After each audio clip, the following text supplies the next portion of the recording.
นุนโดยแอปวันดีคอนเทนต์จริตไทยเพื่อคนไทยดาวน์โหลดได้แล้ววันนี้ยาแคปซูลขมิ้นชันอุ้ยอันบรรเทาอาการท้องอืดท้องเฟ้อ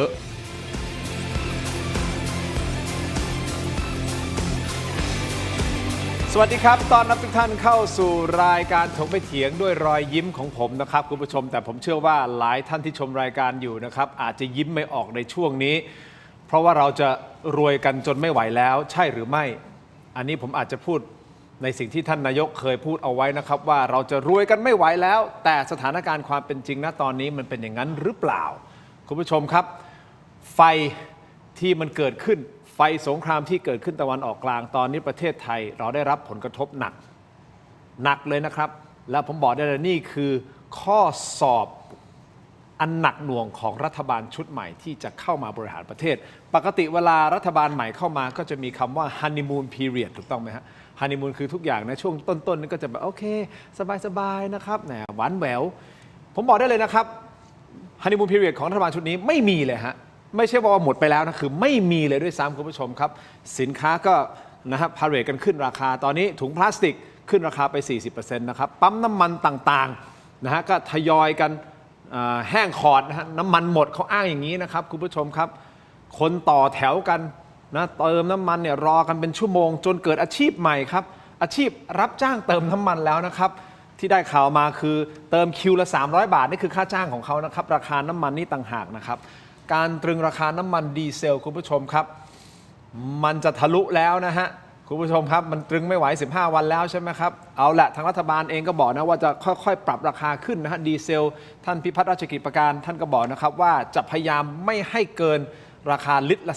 33 บาทแต่กองทุนน้ำมันที่เข้ามาอัดฉีดที่เข้ามาตรึงราคาตรงนี้สิครับสำหรับแค่ดีเซลเนี่ยโทษนะครับใช้คำว่าล่อไปแล้วเนี่ยลิตรละ20 บาทนะฮะตอนนี้จ่ายออกไปนะฮะวันละเป็นพันกว่าล้านบาทในการที่จะสนับสนุนเรื่องของราคาน้ำมันนี่คือผลกระทบที่เกิดขึ้น2 สัปดาห์กว่าๆเท่านั้นเองนะครับสำหรับการโจมตีที่เกิดขึ้นเมื่อวันที่28 กุมภาพันธ์ที่ผ่านมาที่อิหร่าน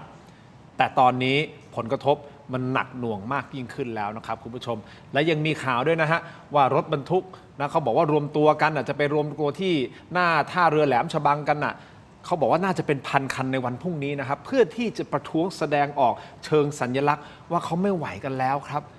ราคาน้ำมันไม่ไหวน้ำมันก็ไม่มีนะฮะคุณผู้ชมครับเอาแหละกู้ภัยเองนะฮะแม้แต่วัดเองก็ได้รับผลกระทบอย่างหนักนะครับ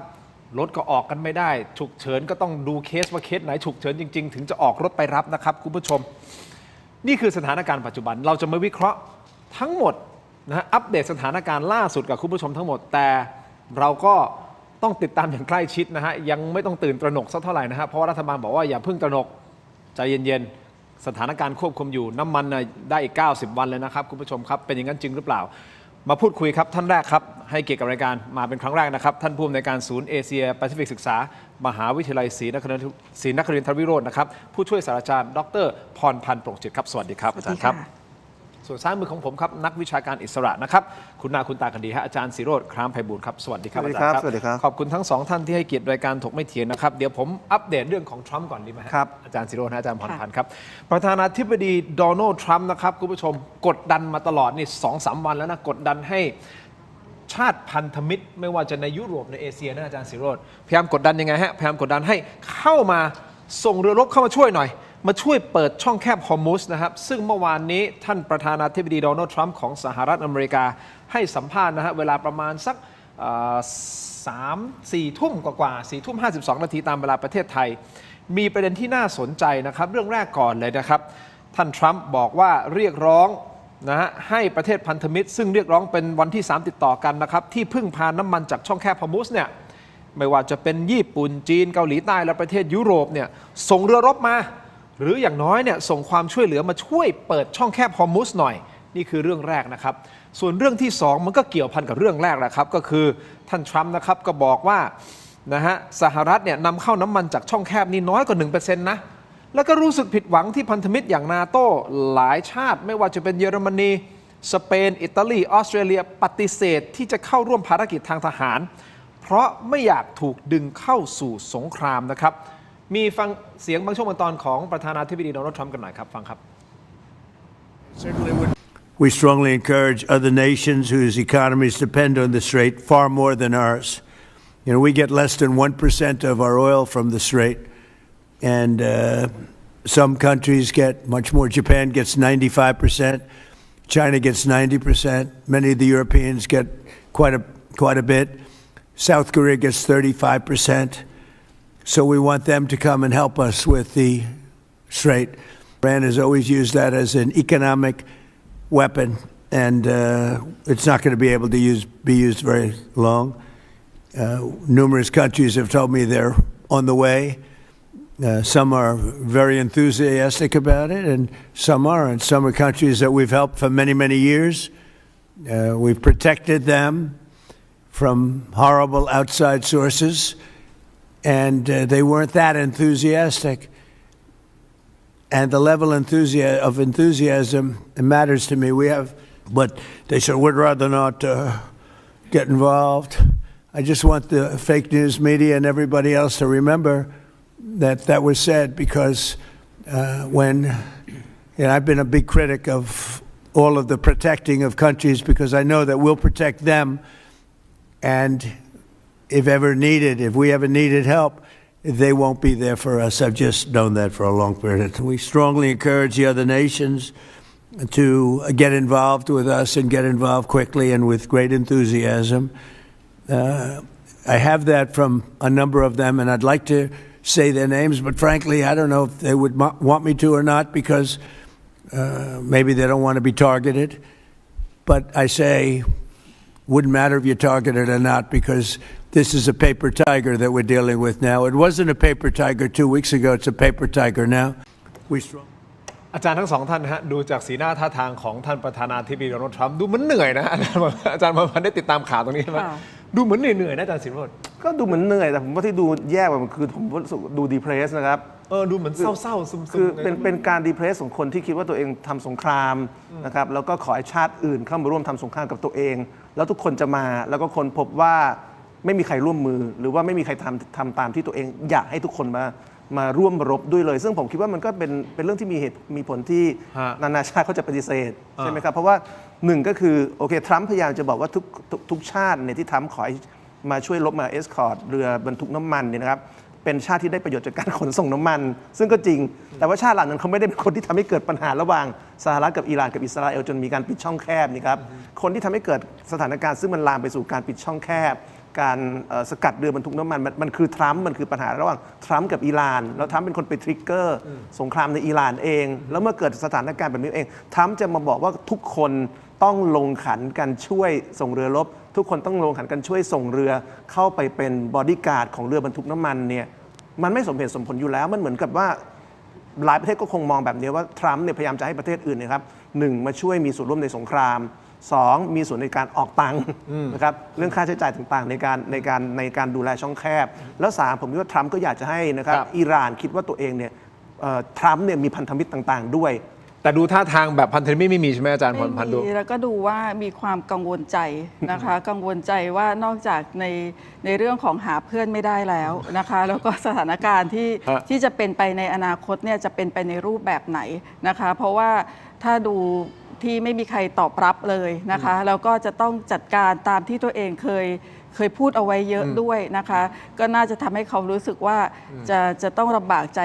กับทางข้างหน้าว่าจะเกิดอะไรขึ้นหรือว่าตัวเองจะต้องไปในทิศทางไหนทั้งความเชื่อมั่นภายในประเทศรวมถึงความเชื่อมั่นจากภายนอกด้วยนะคะซึ่งก็เลยเหมือนที่คุณทินบอกว่าเลยมองเหมือนเหนื่อยเหมือนเหนื่อยน่าจะกังวลเยอะประมาณหนึ่งในอนาคตที่จะต้อง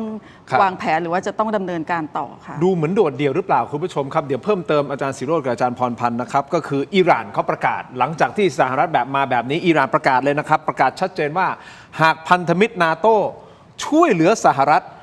เขาบอกนะว่าประเทศเหล่านั้นที่ไปช่วยเหลือสหรัฐจะต้องเผชิญกับผลลัพธ์ที่เลวร้ายเอาแหละหลายชาติก็ปฏิเสธเข้าร่วมยกตัวอย่างสั้นๆนิดเดียวเสริมอาจารย์พรพันธ์อาจารย์ศิโรจน์นะครับเยอรมนีพูดชัดเจนนะครับบอกว่านี่ไม่ใช่สงครามของเรามันไม่ใช่เรื่องของเรามันเรื่องของคุณแล้วก็ตั้งคำถามด้วยนะครับตั้งคำถามกลับไปที่สหรัฐอเมริกานะอาจารย์พรพันธ์ตั้งว่าอะไรรู้ไหม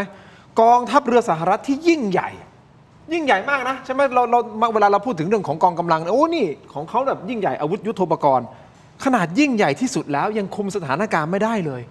แล้วจะให้เราส่งเรือรบไปเนี่ยมันจะช่วยอะไรได้ข้อที่หนึ่งเนาะส่วนนายกรัฐมนตรีของอังกฤษครับคุณผู้ชมคุณเคียร์สตาร์เมอร์คุณเคียร์สตาร์เมอร์ปฏิเสธที่จะถูกดึงเข้าไปพัวพันกับสงครามเช่นเดียวกันซึ่งเนี่ยท่านเคียร์เนี่ยก็มองว่าสุดท้ายเนี่ยสงครามกำลังจะขยายวงกว้างใช่หรือไม่เลยไม่อยากจะเข้าไปมีส่วนร่วมด้วยนะครับส่วนทางด้านยุโรปนะฮะและ EU นะฮะก็คือหัวหน้าฝ่ายนโยบายต่างประเทศของสหภาพยุโรปชื่อว่าคุณคาจาคาลัสก็ออกมาแสดงท่าทีหลังจากการประชุมรัฐมนตรีต่างประเทศของสหภาพยุโรปที่กรุงบรัสเซลส์บอกว่าไม่ต้องการขยายภารกิจทางทหารเข้าไปในอ่าวเปอร์เซียโดยมองว่าการสู้รบครั้งนี้ไม่ใช่สงครามของยุโรปซึ่งทั้งสองท่านก็อธิบายชัดเจนแล้วมันกลายเป็นว่าตอนนี้สหรัฐอเมริกานี่คือโดดเดี่ยวนั่นหมายความว่ามีทางลงทางเดียวเขาต้องรีบจบให้เร็วใช่ไหมอาจารย์พรพันธ์มองก็อยากจะจบแต่ว่าจบแบบตามที่ตั้งใจไว้ว่าคิดว่าตัวเองน่าจะควบคุมหรือว่าเป็นผู้ที่สามารถที่จะทำอย่างที่ต้องการได้แต่ว่าจนมาถึงวันนี้10 กว่าวัน15 วันนะคะครึ่งทางที่ประธานาธิบดีโดนัลด์ทรัมป์บอกเอาไว้ว่าจบภายใน4 สัปดาห์อาจจะจบใน4 สัปดาห์เนี่ยมันไม่มีเค้าลางนั้นเลยยังไม่เห็นภาพว่าจะจบในขณะที่ท่านประธานาธิบดีโดนัลด์ทรัมป์ก็พยายามหาทางลงหาทางออกหรือว่าจะชักชวนก็ตามหรือว่าตั้งคำขู่หลายๆประเทศด้วยนะคะถ้าไม่ช่วยคุณจะต้องได้รับอะไรยังไงบ้างนะคะซึ่งดูตรงนี้ก็มองว่าคงหาทางที่มันน่าจะยากอยู่ในเวลานี้เพราะว่าทุกคนออกมาปฏิเสธหมดนะคะแล้วก็ความที่บอกว่าไม่อยากจะทำให้สงครามขยายเนี่ยมันเป็นสิ่งที่คนทั้งโลกเขาต้องการอยู่แล้วนะคะเพราะฉะนั้นพอไม่อยากจะให้ทำให้สงครามขยายการที่ไปชวนใครต่อใครมาเนี่ยแน่นอนเขาไม่เข้ามาด้วยอยู่แล้วค่ะนั่นหมายความว่าอาจารย์วิเคราะห์เพิ่มเติมเดี๋ยวถามอาจารย์ศิโรจน์ด้วยนะครับนั่นหมายความว่าอำนาจหรือว่าบารมีของทรัมป์ในสายตาของประเทศที่เขาปฏิเสธถึงแม้จะเป็นพันธมิตรก่อนหน้านี้คือเขาไม่ได้มองว่าทรัมป์เขาอาจจะไม่ได้มองในแง่ของอำนาจหรือบารมี แต่เขามองในเรื่องของว่าเหตุการณ์ในครั้งนี้มันส่งผลกระทบต่อคนที่ไม่เกี่ยวข้องหรือว่าประเทศที่ไม่ได้เข้าร่วมหรือว่าผลไม่ว่าจะเรื่องของราคาน้ำมันไม่ว่าจะเรื่องของค่าครองชีพหรือว่าการที่จะต้องถูกดึงเข้าไปในสงครามซึ่งมันคือมันไม่ใช่สงครามแค่ในเรื่องของยุทโธปกรณ์มันไม่ใช่แค่สงครามกำลังคนแต่ว่ามันคือเรื่องของเศรษฐกิจซึ่งเป็นเรื่องที่สำคัญแล้วก็กระทบกับคนทุกภาคส่วนซึ่งสิ่งนี้ทุกประเทศเขาไม่ได้อยากจะเอาตัวเข้าไปเกี่ยวข้องกับภาวะเศรษฐกิจของโลกซึ่งเป็นอยู่ในขณะนี้ด้วยนั่นถ้าผมขยายความนิดนึงคืออาจารย์กำลังจะบอกว่าปากท้องสำคัญมากกว่าสิ่งเหล่านี้ที่มันเกิดขึ้นแน่นอนถูกต้องไหมฮะต้องเริ่มว่าตอนแรกเขาไม่ได้พูดถึงเรื่องนี้เลยถูกไหมคะคือหมายถึงว่ายุโรปก็ตามหรือชาติต่างๆเขาไม่ได้อยากจะไปทำสงครามกับอิหร่านหรือไม่ได้ว่ามีอิหร่านมีจุดชนวนอะไรขึ้นมาแต่ว่าอยู่ดีๆเกิดสงครามขึ้นแล้วเอาทุกคนเข้าไปเกี่ยวข้องแล้วก็ดึงไปหมดเนี่ยมันก็คงไม่น่าจะใช่ค่ะอาจารย์ศิโรจน์จะเพิ่มเติมตรงนี้ผมว่าความสัมพันธ์ของยุโรปกับอเมริกาเดิมก็ไม่เป็นความสัมพันธ์ที่ดีอยู่แล้วนะครับอย่าลืมว่ามุมมองอเมริกาตั้งแต่เริ่มประเทศเนี่ยก็มองว่ายุโรปเนี่ยเป็นพื้นที่ของพวกที่เป็นอาณานิคมนะครับเพราะฉะนั้นมันเป็นความสัมพันธ์ที่มันไม่ได้เป็นแบบเดียวกันมาตั้งแต่ต้นนะครับแต่ผมคิดว่าพอทรัมป์ขึ้นมาเนี่ยความสัมพันธ์ของสหรัฐในยุคทรัมป์กับยุโรปโดยเฉพาะยิ่งสหภาพยุโรปเนี่ยมันแย่ลงไปอีกความสัมพันธ์กับนาโต้ก็แย่ลงไปอีกนะครับทรัมป์เป็นคนที่มองว่าองค์กรลักษณะนี้เป็นองค์กรซึ่งไม่มีความจำเป็นนะครับเป็นองค์กรที่หลายครั้งเราได้เห็นทรัมป์นะครับพูดว่าตัวเองต้องซัพพอร์ตนาโต้อย่างไรตัวเองต้องซัพพอร์ตองค์กรอย่าง UN หรือว่าแม้กระทั่งองค์กรลักษณะเดียวกันอื่นยังไงเมื่อกี้คำสปีชของทรัมป์นี่ก็พาดพิงองค์กรที่บอกว่าเป็นเปเปอร์ไทเกอร์คือทรัมป์เนี่ยเป็นคนซึ่งมีลักษณะการวิพากษ์วิจารณ์องค์กรที่เป็นองค์กรลักษณะglobal governance แบบนี้ตลอดเวลาเพราะฉะนั้นผมว่าโดยพื้นฐานเนี่ยยุโรปเขาไม่โอเคกับทัศนคติของทรัมป์อยู่แล้วถ้าอาจารย์พูดในประเด็นนี้มันทำให้ผมนึกถึงว่าคือก่อนหน้านี้เขาพูดวิจารณ์หนักเนาะถ้าสมมติเกิดเขาไม่ได้เป็นคนอย่างนี้ตั้งแต่แรกเนี่ยอาจจะมีพันธมิตรมากกว่านี้อาจจะมีพันธมิตรมากกว่านี้ปากคาเสียอย่างนี้หรือเปล่าผมไม่แน่ใจผมคิดว่าใช่นะครับแล้วก็ต้องอย่าลืมว่า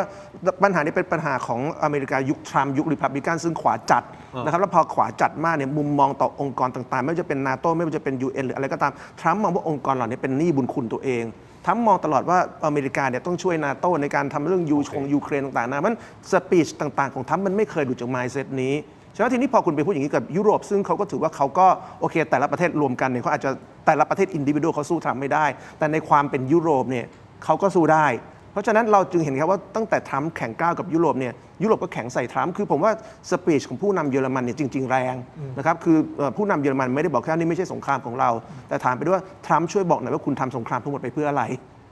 เป็นมาถามอย่างนี้เลยนะครับว่าทรัมป์บอกหน่อยว่าตอนนี้คุณทำอะไรอยู่ในอิหร่านช่วยบอกหน่อยว่าทำสงครามทั้งหมดไปเพื่ออะไรแล้วผมคิดว่าตอนนี้ยุโรปทั้งหมดเอกฉันท์แล้วนะครับเยอรมันก็ตอบโต้ทรัมป์ค่อนข้างแรงอิตาลีเดนมาร์กก็แรงสเปนแรงก่อนเพื่อนแล้วแม้กระทั่งญี่ปุ่นเกาหลีใต้ก็ยังรีรอเลยว่าจะซัพพอร์ตทรัมป์หรือเปล่าเพราะฉะนั้นผมว่าตอนนี้ทรัมป์โดดเดี่ยวนะครับไม่ใช่แค่โดดเดี่ยวในแง่การทหารแต่โดดเดี่ยวในแง่การเมืองระหว่างประเทศด้วยเพราะอย่าลืมว่าสงครามครั้งนี้มันไม่เหมือนสมัยบุชที่บุกอิรักเขาคุยกันก่อนนั่นคือการสมัยบุชเนี่ยนะครับทำสงครามในนามของการสร้าง New World Order ระเบียบโลกใหม่นะครับแล้วก็บอกว่าจะต้องการทำให้ Rule of Law นะครับอยู่เหนือ Rule of the Jungle แต่ของทรัมป์ไม่ใช่ทรัมป์ทำให้ Rule of the Jungle คือการปกครองของกษัตริย์ทรัมป์อยู่เหนือการปกครองของกฎหมายโลกมันกลับตลปัดกันไงครับตอนนี้สถานการณ์เป็นประมาณนี้นะครับเหมือนทรัมป์จะโดนโดดเดี่ยวนะฮะอาจารย์พรพันธ์อาจารย์ศิโรจน์คุณผู้ชมที่ชมรายการอยู่นะครับแต่มันมีประเด็นหนึ่งที่ต้องขบคิดนิดนึงนะครับก็คือสหรัฐอเมริกาตอนนี้นะครับสถานทูตเป็นสถานที่อาจจะไม่ปลอดภัยแล้วนะครับเพราะอะไรครับล่าสุดครับสถานทูตสหรัฐในกรุงบักแดดซึ่งเป็นเมืองหลวงของประเทศอิรักเนี่ยถูกโจมตีด้วยโดรนและขีปนาวุธในระยะประชิดเลยนะครับก็คือห่างไม่กี่ร้อยเมตรนะฮะคำถามก็คือนี่คือเป็นภาพสะท้อนหรือเปล่าว่าไม่ว่าจะอยู่จุดไหนของโลกถ้าเป็นพันธมิตรเกี่ยวข้องกับสหรัฐอเมริกากำลังจะเป็นพื้นที่ที่ไม่ปลอดภัยรวมถึงประเทศไทยด้วยหรือเปล่าเดี๋ยวพักสักครู่นะครับช่วงหน้ากลับมาฟังการวิเคราะห์นะฮะรวมถึงน้ำมันที่มันขาดแคลนคุณผู้ชมครับเราขาดจริงหรือเปล่าจริงๆผมคุยกับอาจารย์พรพันธ์นอกรอบเนี่ยได้ข้อมูลว่าจริงๆมันก็ไม่ถึงขนาดนั้นแต่ทำไมเรายังรู้สึกว่ามันไม่พอพักสักครู่ครับช่วงหน้ากลับมาติดตามครับ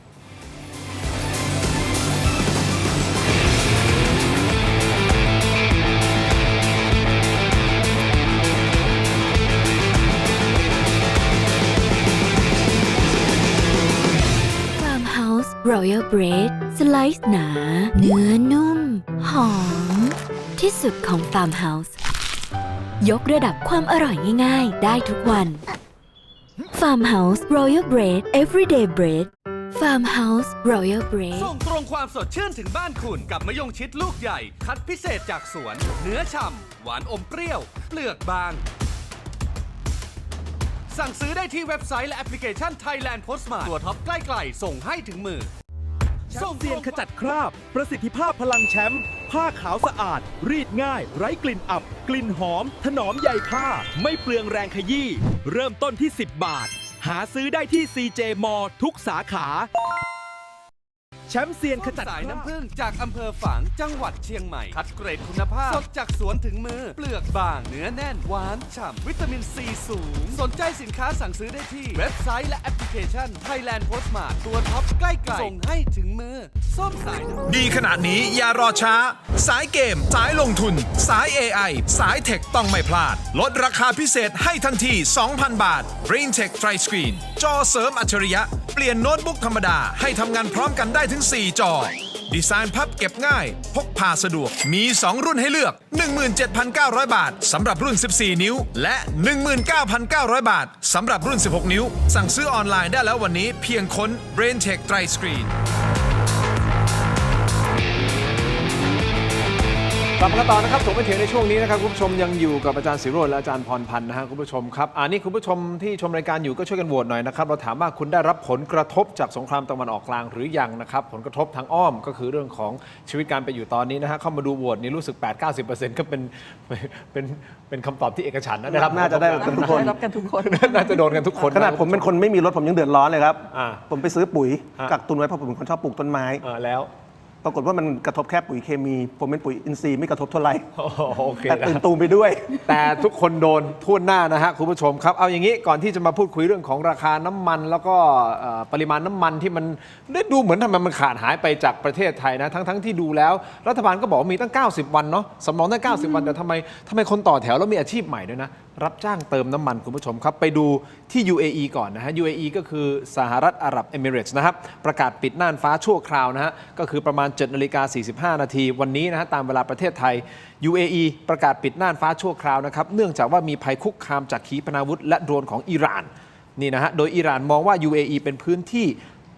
สนับสนุนสหรัฐในการโจมตีตนเอง จึงทำให้ UAE ตกเป็นเป้าหมายนะฮะซึ่งหลังจากที่ปิดน่านฟ้าได้ประมาณสัก2 ชั่วโมงเจ้าหน้าที่ก็ตัดสินใจเปิดน่านฟ้า หลังประเมิน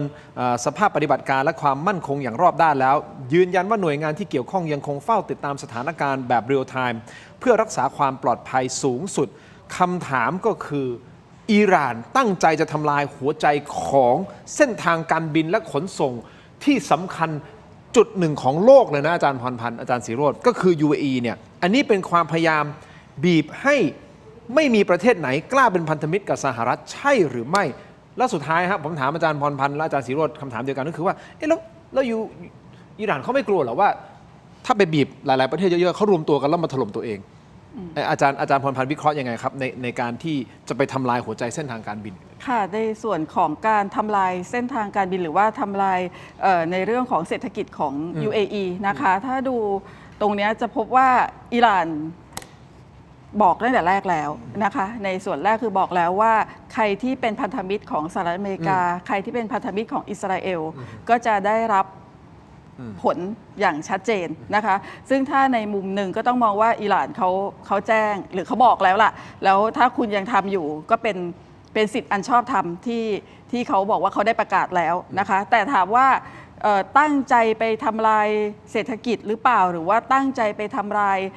ในเรื่องของหัวใจสำคัญการคมนาคมโดยเฉพาะสนามบินต่างๆนะคะก็จะอิหร่านทำลายในหลายที่นะคะแล้วเขาก็บอกว่าเขาทำลายในส่วนที่เกี่ยวข้องกับเรื่องของการทหารนะคะเพราะฉะนั้นในส่วนนี้ไม่ว่าจะดูไบเองก็ตามอาบูดาบีก็ตามนะคะหรือที่ต่างๆใน UAE เนี่ยก็จะเห็นว่าฐานทัพของสหรัฐอเมริกาถูกโจมตีเป็นอันดับแรกนะคะแล้วก็สหรัฐอเมริกาก็ไม่ปฏิเสธนะคะว่าได้รับการสนับสนุนหรือว่าความร่วมมือจาก UAE ที่เป็นฐานทัพของตัวเองอยู่ตรงนั้นนะคะเพราะฉะนั้นอันดับแรกมองว่าอิหร่านเขาต้องบอกแบบนั้นเพื่อที่ว่าเป็นการที่จะป้องกันไม่ให้เกิดการรุมหรือว่าประเทศในภูมิภาคตะวันออกกลางที่ไม่ได้เกี่ยวข้องกับอิหร่านหรือว่าไม่ได้มีปัญหากับอิหร่านเนี่ยจะเข้ามาในสงครามครั้งนี้เพราะฉะนั้นถ้าแต่ละประเทศยืนหยัดนะคะยืนหยัด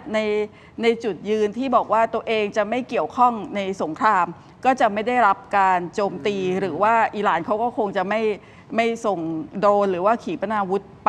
ไปโจมตีนะคะแต่ว่ายังไงซะก็ตามในภาวะสงครามนะคะแต่ละประเทศก็มองว่าอันนี้มันคือการปกป้องตัวเองเป็นสิทธิ์อันชอบธรรมที่ตัวเองจะปกป้องอิหร่านส่งอาวุธมาหรือตัวเองถูกโจมตีก็มีโอกาสที่จะทำแบบนั้นเพราะฉะนั้นก็ต้องมองในแง่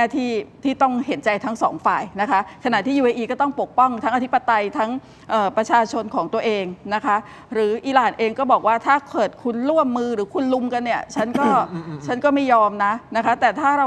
ราดูในภาพรวมนะคะใน UAE ก็ตามเนี่ยในพื้นที่บางพื้นที่ที่เป็นพื้นที่ของที่อยู่อาศัยของประชาชนแล้วกันนะคะก็ไม่ได้รับผลกระทบแบบว่ารุนแรงหรือว่า 100% เพราะเขาก็จะเป็นเป้าที่อิหร่านเขามองว่าอันนี้แหละคือเป้าที่เกี่ยวข้องกับในเรื่องของการทหารนะคะตรงนี้ในส่วนแรกนะคะในส่วนที่2ก็คือว่าเป็นการบีบที่จะทำให้ไม่อยากให้ไปร่วมกับสหรัฐใช่ค่ะไม่อยากให้ไปร่วมไม่อยากให้เกี่ยวข้องซึ่งอันนี้ก็คือเป็นยุทธศาสตร์ที่สำคัญที่อิหร่านคือเขาถูกโดดเดี่ยวมาโดยตลอดนะครับมันเป็นสิ่งแน่นอนแล้วว่าไม่มีใครที่จะเข้าข้างอิหร่านในภาวะแบบนี้หรอกเพราะว่าก่อนหน้านี้ในภาวะปกติก็ยังไม่ได้มีใครที่จะเข้าข้างเขาอยู่ฝั่งอิหร่านเลยนะครับเพราะฉะนั้นก็คือเป็นยุทธศาสตร์ที่สำคัญที่อิหร่านพยายามที่จะจำกัดนะคะจำกัดฝ่ายตรงข้ามหรือจำกัดคนที่จะเข้ามาโจมตีตัวเองได้ว่ามีใครนะคะแล้วก็การโดดเดี่ยวแบบนี้นะคะมันก็ทำให้เราเห็นได้ว่าในภูมิภาคตะวันออกกลางเนี่ยสุดท้ายแล้วแต่ละรัฐหรือว่าแต่ละประเทศนะคะมี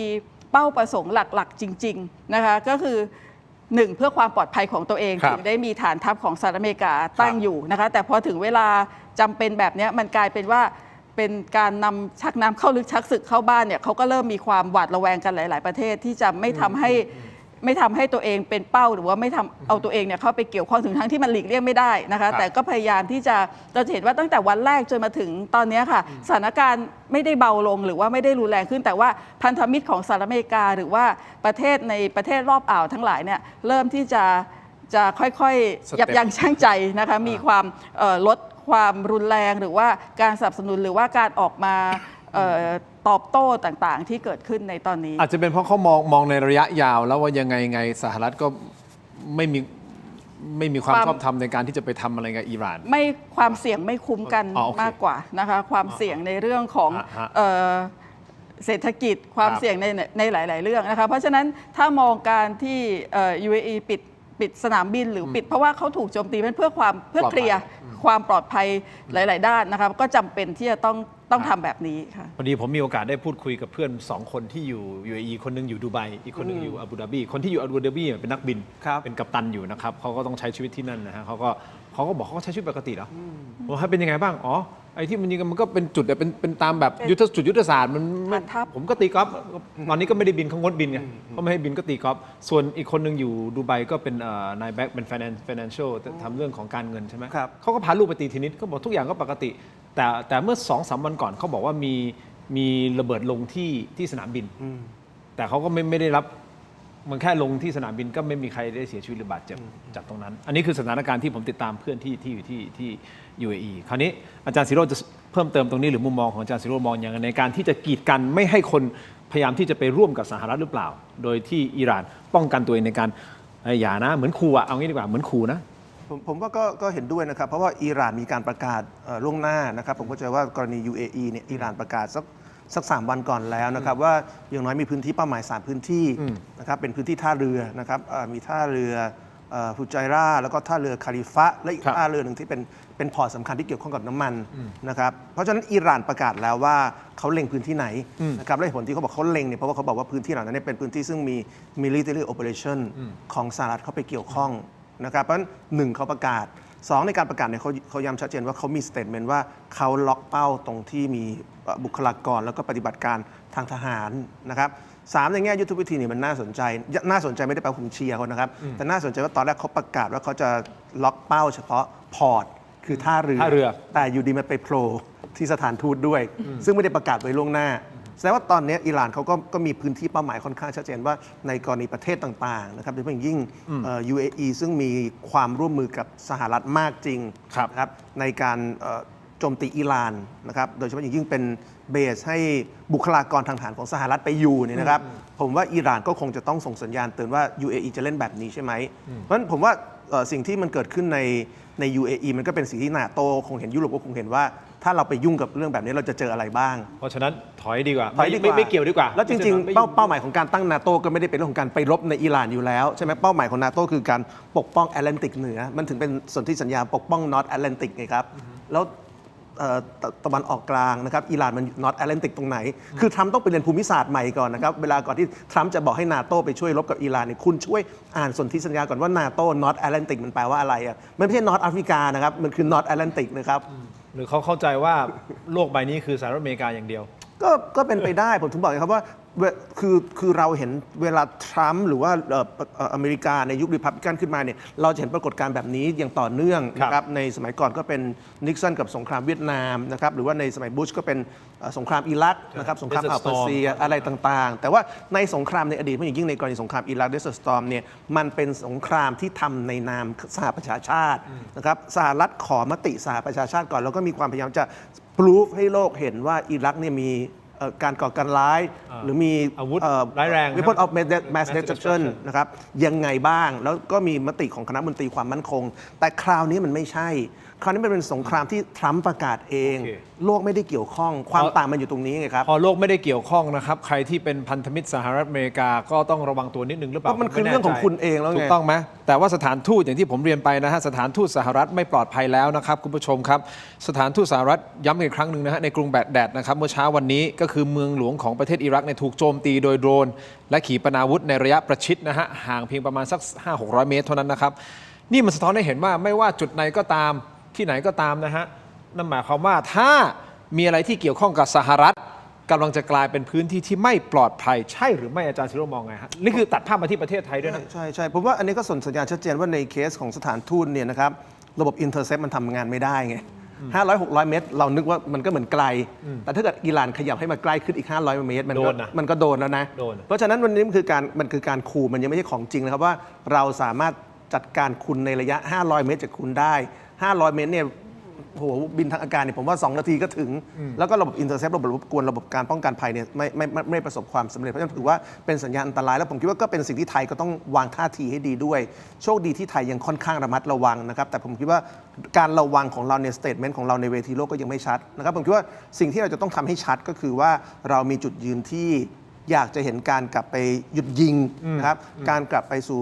กระบวนการเจรจาผมคิดว่าการเรียกร้องให้มีการหยุดยิงซีสไฟร์นี่เป็นสิ่งที่เราสามารถเรียกร้องได้นะครับแล้วถ้าเราเรียกร้องเนี่ยเราจะไม่ถูกคอรหาเลยจากสหรัฐหรือจากอิสราเอลหรืออิหร่านว่าประเทศไทยแย่มากคุณเรียกร้องให้มีการหยุดยิงหรือประเทศไทยแย่มากที่เรียกร้องให้มีการเจรจาผมว่าอันนี้บทบาทนี้ไทยยังไม่ทำแล้วผมคิดว่าถ้าเราทำนะครับเราจะกลายเป็นฮีโร่เร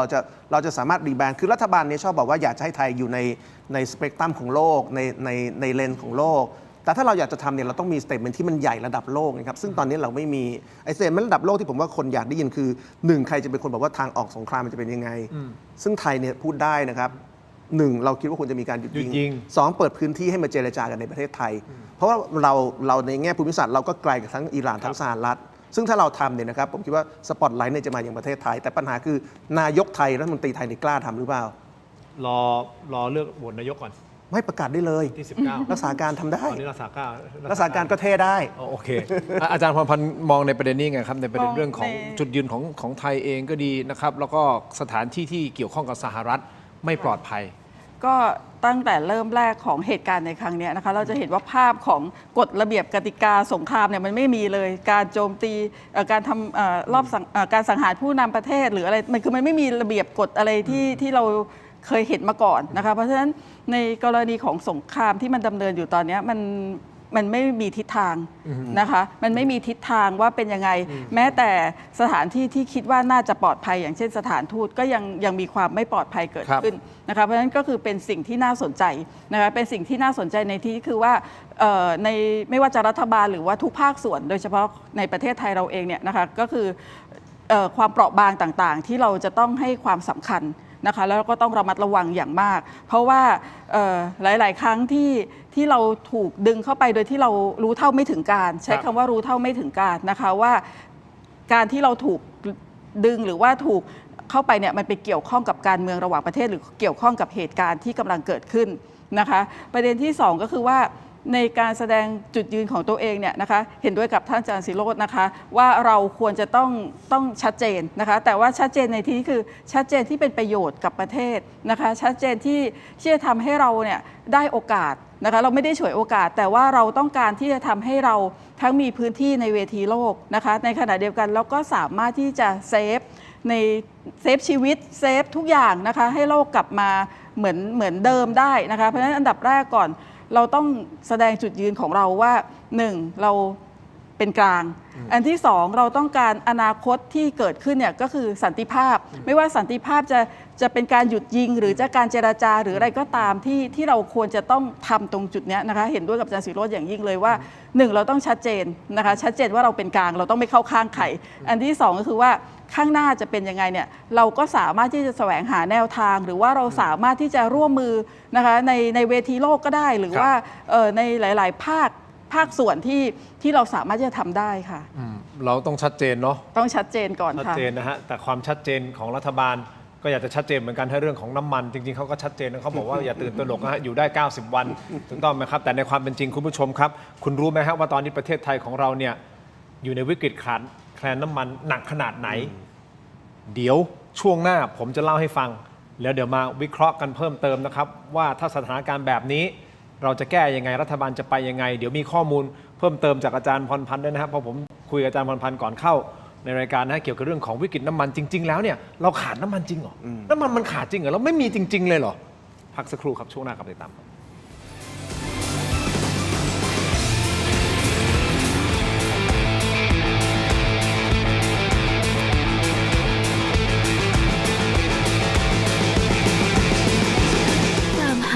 Royal Bread สไลซ์หนาเนื้อนุ่มหอมที่สุดของ Farmhouse ยกระดับความอร่อยง่ายๆได้ทุกวัน Farmhouse Royal Bread Everyday Bread Farmhouse Royal Bread กรอบอร่อยกับโรตีกรอบจิ๋วหอมหวานทานเพลิน ค่ฉีกซองก็พร้อมอร่อยแล้ว หวานกำลังพอดีคำเดียวไม่เคยพอ พิเศษสุดปกติถุงละ 49 บาท วันนี้ 3 ถุงเพียง 100 บาท ต้นตำรับจังหวัดสตูล อร่อยเพลินแถมได้ช่วยชุมชน มีจำนวนจำกัดสั่งซื้อได้ที่เว็บไซต์และแอปพลิเคชัน Thailand Postmart ตัวท็อปใกล้ๆส่งให้ถึงมือ น้องฝันดีเป็นกระต่ายน้อยที่รักการร้องเพลงเป็นชีวิตจิตใจ น้องฝันดีซ้อมร้องซ้อมเต้นทุกวันอย่างไม่เคยเหน็ดเหนื่อย แต่แล้วเรื่องไม่คาดฝันก็เกิดขึ้นก่อนวันแข่งเพียงวันเดียว ยามี ในขณะที่ความหวังกำลังจะหมดไป น้องฝันดีก็มองเห็นบางสิ่ง พี่คิดดี เราร้องเพลงไม่ได้ แต่เรายังเต้นได้นี่นา และลำดับต่อไป ขอเชิญพบกับน้องฝันดีครับ น้องฝันดีจะทำอะไรน่ะ เธอไม่ได้มาร้องเพลงหรอกหรอ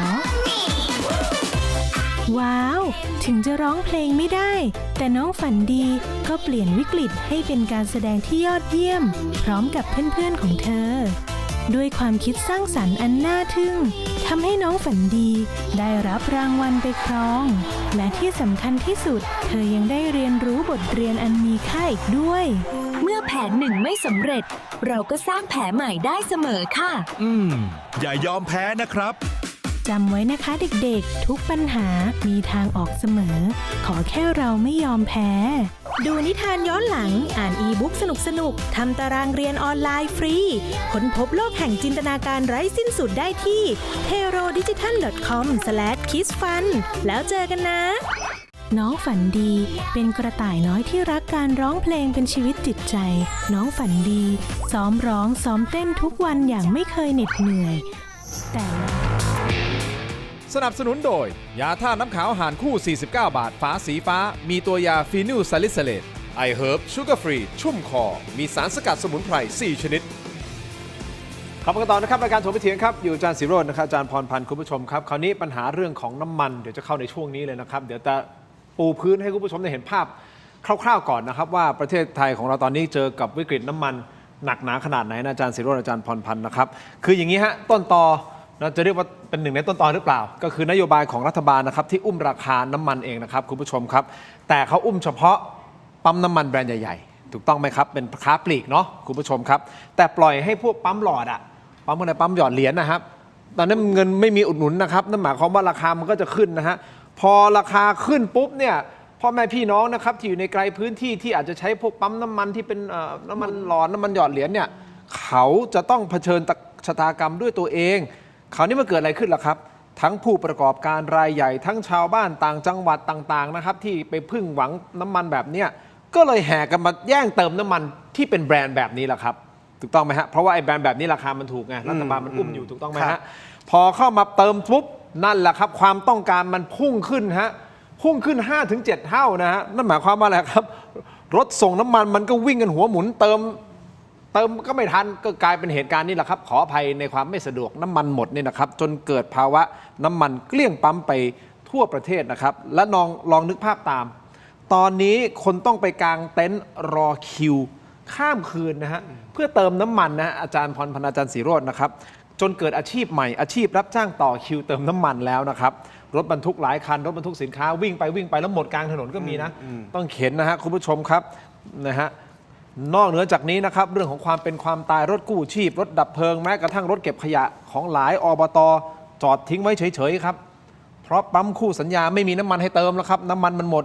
เกิดเหตุฉุกเฉินขึ้นมาแล้วคราวนี้จะเป็นยังไงแล้วครับใครจะรับผิดชอบและอีกที่หนึ่งครับวัดครับตอนนี้หลายวัดก็งดเผาศพนะฮะให้เก็บศพไว้ก่อนงดเผาศพนะจะเผาครึ่งเดียวก็ไม่ได้นะศพในเวลาเผามันต้องเผาทีเดียวนะใช้ทีหนึ่งหลายร้อยลิตรเลยนะครับดีเซลเติมเตาเผามันหมดมันไม่มีนะฮะคุณผู้ชมพี่น้องเกษตรไม่ว่าจะทำนาทำไร่ทำอ้อยอะไรก็แล้วแต่นะฮะรับเหมาก่อสร้างต่างๆตอนนี้หิ้วแกลลอนไปเข้าแถวต่อคิวแล้วมีการถูกจำกัดโควต้าในการซื้อสุดท้ายนี่แหละครับมันก็เข้ามาสู่ปากท้องของพวกเราเต็มๆครับเพราะว่าสินค้าต่างๆพาเรทขึ้นราคาครับถุงพลาสติกราคาขึ้นครับ 40% แล้วนะครับคุณผู้ชมครับ น้ำมันปาล์มซอสปรุงรสต่างๆบะหมี่กึ่งสำเร็จรูป ต้นทุนค่าส่งแพงหูฉีกแล้วครับ ตอนนี้นี่คือภาพให้ทุกท่านเห็นชัดเจนแล้วนะครับคำถามอาจารย์พรพันธ์ประเทศเราหนักขนาดนี้จริงเหรอมันเรามาถึงจุดนี้แล้วเหรอมาถึงจุดที่กู้ภัยต้องบอกว่าต้องดูเคสก่อนนะอาจารย์ศิโรจน์เคสหนักถึงจะออกเพราะไม่มีน้ำมัน ก็ถามว่าจริงไหมภาพที่ออกก็คือก็จริง ภาพ นะ มัน คะ เป็น เพราะว่าภาพเป็นแบบนั้นนะคะขนาดปั๊มน้ำมันแถวบ้านก็เป็นแบบนี้เหมือนกันนะคะเพราะฉะนั้นถามว่าจริงไหมภาพที่เราเห็นเนี่ยจริง แต่ความจริงที่ซ่อนอยู่หลังภาพ นั่นไง เป็นสิ่งที่เราอยากทราบว่าเรามาถึงจุดนั้นจริง ๆ หรือเปล่านะคะในขณะที่รัฐบาลก็บอกว่ารัฐบาลเนี่ยสามารถสำรองได้ 90 วันนะคะมีอยู่ประชาชนไม่ต้องตื่นตระหนกนะคะแต่พอในภาพที่ออกมาเนี่ยมันตรงกันข้ามนะคะมันตรงกันข้ามเลยแล้วก็สิ่งที่หาคำตอบไม่ได้ แล้วก็ยังไม่ได้รับคำตอบว่าตกลงภาพที่เห็นกับภาพที่ซ่อนอยู่อ่ะมันใช่ไหมเรามั่นใจได้แค่ไหนว่าสิ่งที่รัฐบาลประกันว่าเรามีอีก 90 วันเนี่ยมันคือภาพจริงๆหรือว่ามันมีอะไรที่อยู่เบื้องหลังอย่างเช่นมีน้ำมันแหละแต่ทำไมเราถึงขาดแคลน ไม่ปล่อยอย่างนี้ป่ะ ทำไม ผมถามเนี่ยไม่ปล่อยใช่ไหม ทำไมอาจจะออกมาไม่เหมือนปกติออกมาไม่เหมือนปกตินะคะ ออกมาไม่เหมือนปกติ ออกมาไม่เหมือนปกติหรือว่าปล่อยแหละ แต่ว่ามีปัจจัยบางอย่างที่อาจจะส่งทุกปั๊มตามเวลานี้แต่ว่ามีข้อจำกัดบางอย่างที่ทำให้เกิดสภาวะแบบนี้ขึ้น ซึ่งสิ่งนี้โดยส่วนตัวฉันมองว่าเป็นปัญหามากกว่าที่บอกว่าเราขาดแคลนอย่างที่ภาพเห็น ปัญหาคือว่าเราขาดแคลนจริงหรือเปล่า อันนี้เป็นสิ่งที่ต้องการคำตอบมากกว่าว่าความจริงที่ตกลงรัฐบาลบอกไม่ขาดแคลนอะแต่ประชาชนกำลังได้รับผลกระทบมันดูขัดแย้งกันอะไรคือสิ่งที่เรายังไม่ทราบ อันนี้เราควรจะต้องให้ความสำคัญหรือว่าเราต้องมองประเด็นนี้มากกว่าค่ะ ถ้าผมจับใจความอาจารย์กำลังจะบอกว่ามันมีแหละน้ำมันแต่ไม่ถูกปล่อย รอจังหวะเอางี้พูดตรงๆเลยรอโอกาสจังหวะ ที่จะเหมาะสมสำหรับถ้าเป็นนักธุรกิจอะไรคือโอกาสที่เหมาะสม เข้าใจแล้วรอราคามันขึ้นมากันเถอะ พอราคามันขึ้นค่อยปล่อยแพงขึ้นอย่างนี้หรือเปล่าอาจารย์ไม่ได้เป็นคนพูดแต่ผมวิเคราะห์ไม่ได้ยืนยันนะแต่วิเคราะห์อาจารย์ศิโรจน์มองไง คือคนที่คิดคล้ายๆอาจารย์เนี่ยเยอะนะครับว่าน้ำมันแพงนะครับจนถึงจุดหนึ่งเดี๋ยวก็จะมีคนเอาน้ำมันมาขาย แต่ผมคิดว่าโดยภาพรวมก็คือหน้าปั๊มนี่ขาดจริงนะครับ หน้าปั๊มเราพูดถึงหน้าปั๊มนะ เป็นข้อเท็จจริงที่ปฏิเสธไม่ได้ว่าหน้าปั๊มขาดจริงนะครับอันที่หนึ่งอันที่สองหน้าปั๊มขาดเนี่ยก็มีคำอธิบายสองแบบแรกคือหน้าปั๊มขาดเพราะน้ำมันขาดกับแบบที่สองคือหน้าปั๊มขาดแต่ตัวน้ำมันจริงๆไม่ได้ขาดแต่มีคนกักไม่ปล่อยของ โอเคนั่นแหละคำนั้นแหละกัก นั่นแหละ แต่รัฐบาลบอกให้ประชาชนอย่ากักตุนไงแล้วตกลงใครกักอะ ประชาชนไม่มีศักยภาพกักตุนอยู่แล้ว คนที่กักตุนต้องเป็นคนที่เป็นคนถือครองน้ำมัน ซึ่งไม่ใช่ประชาชน ทีนี้ผมคิดว่าอย่างนี้นะครับ เรื่องตัวเลขน้ำมันที่ประเทศไทยมีตกลงมีจริง ๆ เท่าไหร่เนี่ย เอาแค่ตัวเลขนี้ก่อนเนี่ยก็ยังไม่เป็นที่ยุตินะ เดี๋ยวรัฐบาลก็บอก 30 เดี๋ยวก็บอกว่า 90 เอานู่นเอานี่มารวมตัวกัน เนี่ยผมดูคำแถลงล่าสุดนะครับของอธิบดีกรมพลังงานธุรกิจพลังงานท่านบอกว่าไทยมีน้ำมันสำรอง42วันเป็นน้ำมันดิบ30กว่าวันที่เหลือเป็นน้ำมันสำเร็จรูป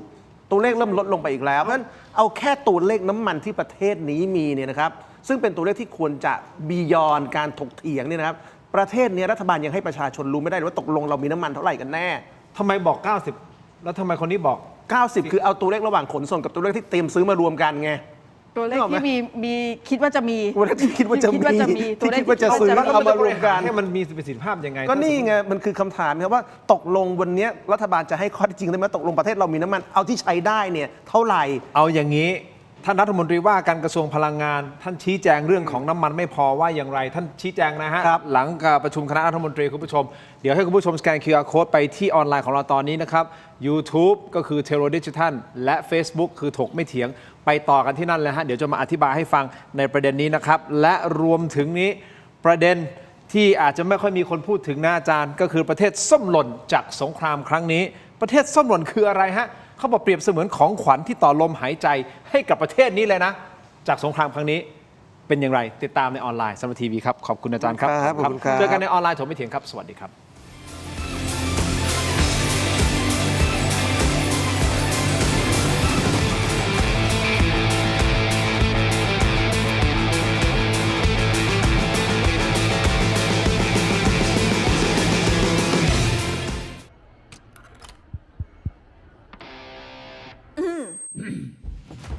ไมบาซิน OTC รสส้มและรสมะนาว ยาอมบรรเทาอาการเจ็บคอ ช่วยระงับเชื้อในปากและลำคอ จากเกรเตอร์ฟาร์มาตรวจอ่านคำเตือนในฉลากก่อนใช้ยา อยากมีบ้าน นึกถึงแอปบ้านๆบายแจมมีซับให้เลือกมากกว่า 5,000 รายการ ดาวน์โหลดได้แล้ววันนี้ ทั้งระบบ iOS และ Android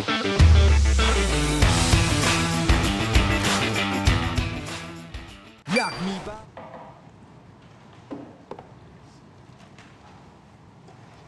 ใครที่ควรออกจะมาพูดจริง ๆ ไม่มีใครกล้าพูดสักคน ต้องอนุทินนะ ก็ต้องหาก ลัว ซึ่งอนุทินก็เป็นคนไม่ยอม ไม่ยอมพูดอยู่ พูด แล้ว อะไรอยู่แล้วอนุทินเป็นคนไม่ยอมรับผิดชอบกับอะไรในโลกนี้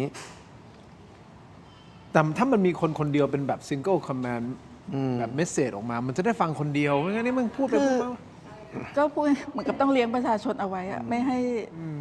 โวยไม่ให้ ตอนนี้ออนไหมยังอ๋อโอเคออน แต่ปัญหาคือตอนนี้คนเลยไม่ คุณผู้ชม ยิ่ง ที่ ไเชื่ ช อ ม มั่ ราน ยการอยู่ ไง นะตอนนี้นะครับ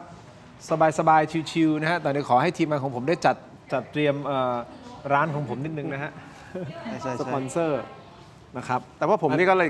หน่อยไปด้วยไงเพราะว่าอย่างที่บอกตอนเข้ารายการว่าผมชอบปลูกต้นไม้ไงอาจารย์เราก็เลยแบบไปสั่งซื้อปุ๋ยเก็บไว้ ต้องกระทบแน่นอนนะ ไม่ผมปลูกด้วยปุ๋ยอินทรีย์มันไม่กระทบ แต่ผมกลัว กลัวล่วงหน้าไปด้วยคือเรายังแพนิคไปด้วยเลยนึกออกป่ะคือผมว่าชาวบ้านเขาก็ต้องแพนิคแหละเพราะแบบ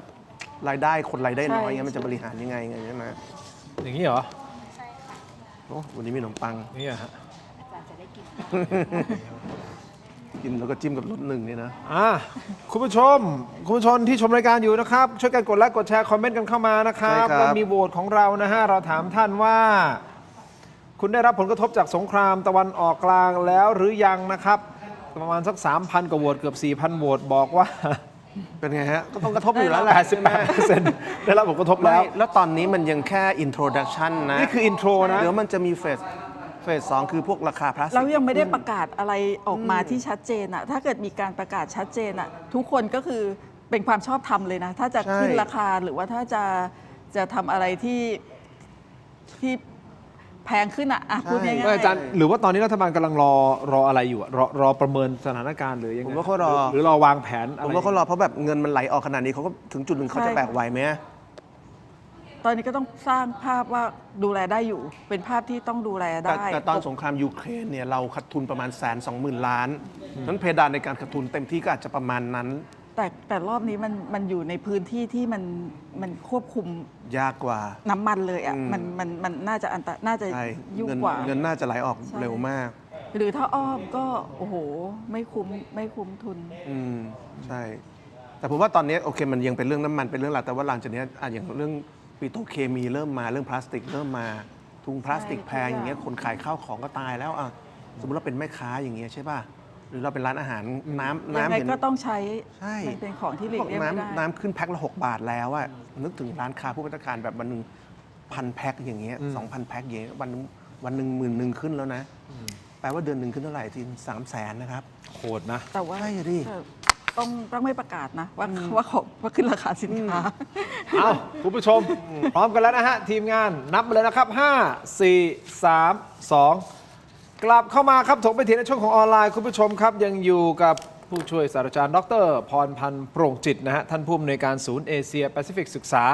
มหาวิทยาลัยศรีนครินทรวิโรจน์นะครับแล้วก็อาจารย์ศิโรจน์ค้ำไพบูลย์นะฮะนักวิชาการอิสระนะฮะคุณผู้ชมที่ชมรายการอยู่ณตอนนี้ในออนไลน์ ช่วยกันโหวตหน่อยนะครับเราถามว่าคุณได้รับผลกระทบจากสงครามตะวันออกกลางแล้วหรือยังนะครับโหวตกันเข้ามาหน่อยครับได้รับผลกระทบแล้วยังไม่ได้รับผลกระทบนะครับช่วยกันโหวตเข้ามาหน่อยนะครับตอนนี้ประมาณ 4,000 โหวตนะฮะคุณผู้ชมครับเอาละพูดคุยกันต่อนะฮะเราแตะเรื่องของประธานาธิบดีโดนัลด์ทรัมป์แล้วแตะเรื่องของอิหร่านไปแล้วนะครับตัดภาพกลับมาที่ประเทศไทยเป็นเรื่องที่ใกล้ตัวมากๆคือสถานการณ์เรื่องของสินค้าที่มันพาเรทกันขึ้นราคาชีวิตการเป็นอยู่ของเราปากท้องจากนี้จะเป็นอย่างไรนะครับการบริหารงานของรัฐบาลเราอยากจะเห็นภาพออกมาเป็นยังไงเพื่อที่จะอย่างน้อยให้ประชาชนมีความมั่นใจหน่อยว่ายังสามารถที่จะบริหารสถานการณ์ได้อยู่นะครับรัฐบาลแน่นอนแหละยังเป็นรัฐบาลรักษาการอยู่ใช่หรือไม่เพราะยังเพิ่งโหวตท่านประธานสภาไปถูกต้องไหมครับท่านโสพลสารัมแต่วันที่ 19 เข้าใจว่าจะเป็นวันที่มีการโหวตนายกรัฐมนตรี 10 โมงเช้า และถ้าไม่พลาดก็คือท่าน อนุทินชาญวีรกูลนะครับ ซึ่งมีหลายคนบอกว่าตอนนี้เรารวยกันไม่ไหวแล้วนะครับ คอมเมนต์กันเข้ามานะครับ เอาแหละรวยกันไม่ไหวไม่ถามว่ามีคนรวยไหมในสถานการณ์แบบนี้มีฮะมีคนรวยครับ ใครครับ มีคนรวยครับกับ เจ้าของน้ำมัน นั่นแหละผมไม่รู้ว่ามีคนรวยครับจากสถานการณ์นี้นะครับนะฮะแต่อาจจะกระจุกอยู่แค่บางกลุ่มหรือเปล่าผมไม่รู้นะครับแต่ประชาชนอย่างเรานะครับที่เราก็ต้องสู้กันต่อไปก็ต้องเจอกับราคาต่างๆ ที่มันเพิ่มมากยิ่งขึ้นนะครับเพิ่มเติมจากสิ่งที่อาจารย์ศิโรจน์นะฮะได้พูดไปในช่วงของทีวีนะครับก็คืออธิบดีกรมธุรกิจพลังงานใช่ไหมฮะที่บอกว่าน้ำมันมีกี่วันใช่ไหมน้ำมันดิบน้ำมันใช่น้ำมันดิบ30 วันน้ำมันสำเร็จรูปโอเคก็น่าจะ10 กว่าวันก็ได้ให้ความเป็นธรรมกับท่านนะฮะท่านอธิบดีกรมธุรกิจพลังงานนะครับก็ได้แถลงนะครับท่านสราวุธแก้วตาทิพย์นะท่านยกมือไหว้ขอโทษด้วยนะฮะคุณผู้ชมครับท่านบอกว่าแถลงสบกนะครับโดยบอกว่าในช่วงแรกได้ยกมือไหว้ขอโทษประชาชนว่าก่อนอื่นต้องขอกราบประทานโทษถึงความโกลาหลและอุปสรรคที่เกิดขึ้นหน้าสถานีบริการน้ำมันเชื้อเพลิงในช่วงเวลาที่ผ่านมานะครับทั้งนี้นะครับยืนยันว่ากระทรวงพลังงานสามารถบริหารจัดการสถานการณ์พลังงานในประเทศได้โดยไทยมีน้ำมันสำรองเพียงพอต่อความต้องการใช้ไม่น้อยกว่า101 วันนะครับทำไมประเทศนี้ตัวเลขมันเปลี่ยนไม่เคยตรงกันเลยแต่ละคนเรียลไทม์หรือเปล่าเอาเรียลไทม์ขอบคุณมากอาจารย์พรพันธ์เรียลไทม์101 วันแบ่งเป็นน้ำมันสำรองตามกฎหมาย25 วันน้ำมันสำรองเพื่อการค้า17 วันรวมเป็น42 วันนอกจากนี้ยังมีน้ำมันอยู่ระหว่างขนส่งอีก29 วันเนี่ยเดี๋ยวท่านจะยกมือไหว้นะฮะท่านยกมือไหว้ไปแล้วใช่ไหมยกไปแล้วนะครับเดี๋ยวดูให้อีกทีหนึ่งนะนี่คือแถลงสบกนะครับท่านก็ยกมือไหว้ขอโทษนี้นะครับน้อมรับท่านบอกอย่างนี้โอเคทวนสั้นๆนิดเดียวตามกฎหมาย25 วันใช่ไหมน้ำมันสำรองเพื่อการค้าอีก17 วันรวมทั้งหมดเนี่ยเป็น42 วันนอกจากนี้ยังมีน้ำมันอยู่ระหว่างขนส่งอีก29 วันซึ่งส่งมาจากสหรัฐอเมริกาใช่ไหมโทษสหรัฐป่ะนี่สหรัฐอเมริกาป่ะน่าสหรัฐอเมริกาเนาะใช่ป่ะโทษทีดูนิดนึง625,000 แบเรลครับและจากแองโกลาอีก 1.9 ล้านแบเรลรวมถึงน้ำมันที่ยืนยันการจัดหาแล้วอีก30 วันคราวนี้ตัวเลขชัดเจนนะฟังเสียงท่านนะฟังเสียงท่านดีกว่าฟังครับสวัสดีครับพี่น้องประชาชนและสื่อมวลชนทุกท่านก่อนอื่นต้องกราบขอประทานโทษถึงความโกลาหลและอุปสรรคที่เกิดขึ้นตรงหน้าสถานีบริการน้ำมันเชื้อเพลิงนะครับในช่วงเวลาที่ผ่านมานะครับผมขออนุญาตเรียนอย่างนี้ครับโรงกลั่นน้ำมันประเทศไทยเนี่ยฮะทั้งหมดเนี่ยเรามีโรงกลั่นทั้งสิ้นรวมด้วยกัน6 โรงนะครับเรามีกำลังการกลั่นในแต่ละวันนะครับอยู่ที่175 ล้านลิตรต่อวันนะครับนี่ฮะแถลงชัดเจนจากสบกผมเอาตัวเลขนี้ครับผมไม่รู้แหละใครจะพูดอะไรผมเอาตัวเลขนี้ละ101 วันอันนี้ท่านแถลงวันนี้ใช่ไหมครับเพิ่งแถลงนะเพราะฉะนั้นจากนี้ไปคุณผู้ชมอาจารย์ทั้ง2 ท่าน101 วันต้องไม่ต่ำกว่านี้นะไม่ต่ำกว่านี้เอาอย่างนี้นะเอาตัวเลขนี้แล้วนะผมเนี่ยถ้าพรุ่งนี้ก็เหลือ100 วันมันนับถอยหลังไปเรื่อยๆแต่ผมจะเอาตัวเลขนี้แล้วเพราะไม่งั้นน่ะตอนนี้อินโฟเมชันไหนที่อาจารย์พรพันธ์ที่เราคุยกันน่ะให้ตกลงกูฟังใครกันดีเดี๋ยวคนนี้พูดอย่างหนึ่งคนนั้นพูดอย่างหนึ่งคนนี้งงไม่เป็นไรเอาสบกนี่แหละครับสถานการณ์นี่แหละฮะครับนะศูนย์บริหารสถานการณ์ตะวันออกกลางเนี่ยสบก101 วันคือผมว่าตัวเลขก็โอเคนะครับตัวเลขทางการก็แถลงไปแต่ว่าถ้าเกิดปัญหาหน้าปั๊มยังไม่มีน้ำมันเติมเนี่ยความกังวลนะครับความวิตกกังวลของประชาชนก็ไม่หายไปเพราะฉะนั้นโอเคเราเห็นแล้วว่าตัวเลขน้ำมันที่รัฐบาลให้นะครับเป็นแบบนี้ตัวเลขทางบัญชีผมใช้ว่าตัวเลขทางบัญชีแล้วกันนะครับเป็นแบบนี้แต่สาระสำคัญคือตัวเลขหน้าปั๊มเนี่ยน้ำมันจะไปถึงประชาชนได้เท่าไหร่คือถ้าตัวเลขหน้าปั๊มยังไปไม่ถึงประชาชนเนี่ยมันก็จะเกิดปัญหา2 ข้อที่1คือความต้องการกักตุนน้ำมันก็จะมีอยู่ต่อไป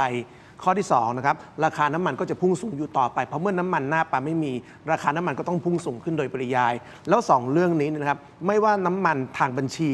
คุณจะมีเท่าไหร่นะครับมันจะไม่ทำให้ประชาชน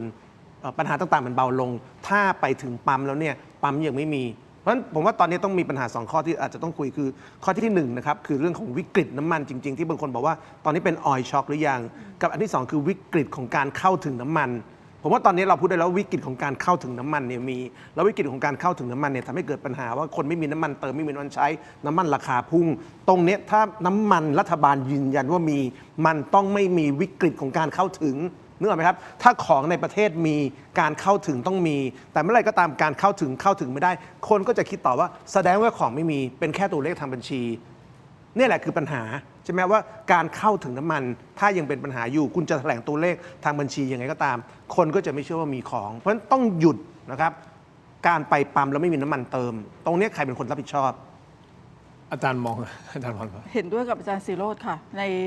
ในส่วนของคือตอนนี้เราไม่ได้อยากฟังตัวเลข เราอยากฟังหรือเราอยากเห็น การปฏิบัติที่แท้จริงว่าเราไปปั๊มเนี่ยรัฐบาลบอกว่ามีอยู่ เราก็ต้องเหมือนเดิมว่าเรามีเราเข้าใจสถานการณ์ว่าเกิดปัญหาการขาดแคลนหรือว่ารัฐบาลรณรงค์ให้เราประหยัดเราก็พยายามทำทุกอย่างนะคะ แต่ว่าการเข้าถึงน้ำมันที่อาจารย์ศิโรจน์พูดหรือว่าทำยังไงที่จะบอกว่าสิ่งที่รัฐบาลยืนยันตลอดเนี่ยแต่ว่าภาพที่เราเจอไงมันไม่ใช่มันคนละแบบกัน เพราะฉะนั้นภาพที่ต้องออกมาเป็นเครื่องยืนยันมากกว่าตัวเลขมากกว่าทั้งตัวเลขจริงตัวเลขบัญชีตัวเลขใดๆก็ตาม แต่ว่าสิ่งที่ประชาชนอยากเห็นว่าเราไปปั๊มมีเติมได้ไม่ขาดแคลนหรือว่าความคลายความกังวลใจของประชาชนจะลดลงเลยนะคะแต่ก็เหมือนย้อนกลับไปที่อาจารย์ศิโรจน์บอกเหมือนเดิมว่าเราไม่มีอำนาจเราไม่มีกำลังในการที่จะกักตุนน้ำมันแต่ว่ารัฐบาลบอกมีแล้วมันอยู่ตรงไหนอันนี้เป็นสิ่งที่เราอยากจะทราบแล้วก็รัฐบาลแก้ปัญหาได้มากในส่วนนี้นะคะว่าถ้าเกิดมีอยู่ให้ชีวิตเป็นตามปกติอันนี้ประชาชนจะทั้งตอบรับกับนโยบายที่รัฐบาลบอกว่าต้องประหยัดพลังงานเพื่อช่วยกันหรือว่าจะดำเนินชีวิตปกติยังไงเราก็เซฟตัวเองเซฟค่าครองชีพอะไรของเราอยู่แล้วแต่ว่าสิ่งที่อยากเห็นคือว่าทำยังไงเหมือนเดิมหรือว่าโอเคเรามีอีก100 วันใช่ไหม101 วันใช่ไหมคะพรุ่งนี้เหลือ100ละอีก100 วันเนี่ยเราจะอยู่ได้จริงๆแล้วก็มีจริงให้กลับเป็นไม่ต้องปกติเหมือนเดิมแต่ว่าอาชีพใหม่ที่เกิดขึ้นที่น่ากังวลใจไม่ใช่ว่าดูว่าดีนะคะอาชีพที่เกิดขึ้นใหม่ที่คุณทีนพูดมีความน่ากังวลใจมากกว่าว่ามันควรจะไม่มีหรือควรจะไม่เกิดขึ้นแล้วก็คืออาชีพรับจ้างต่อคิวเติมน้ำมันใช่ค่ะตรงนี้น่าถ้าผมวิเคราะห์เพิ่มเติมที่อาจารย์พรพันธ์พูดนั่นหมายความว่าถ้าสมมติรัฐบาลสามารถที่จะบริหารจัดการโดยให้ไม่มีสถานการณ์แบบนี้เนาะและขอความร่วมมือประชาชนมันจะดีกว่านี้ความหมายคือดีมากเลยคือมันจะทำให้สถานการณ์กังวลมันดีกว่านี้ค่าครองชีพหรือว่าสินค้าที่อาจารย์ศิโรจน์พูดเนี่ยปุ๋ยอาจารย์ศิโรจน์ถึงแม้จะคนละปุ๋ยก็ตามน่าจะไม่เป็นแบบนั้นเพราะตอนนี้เราหวาดระแวงไปหมดว่า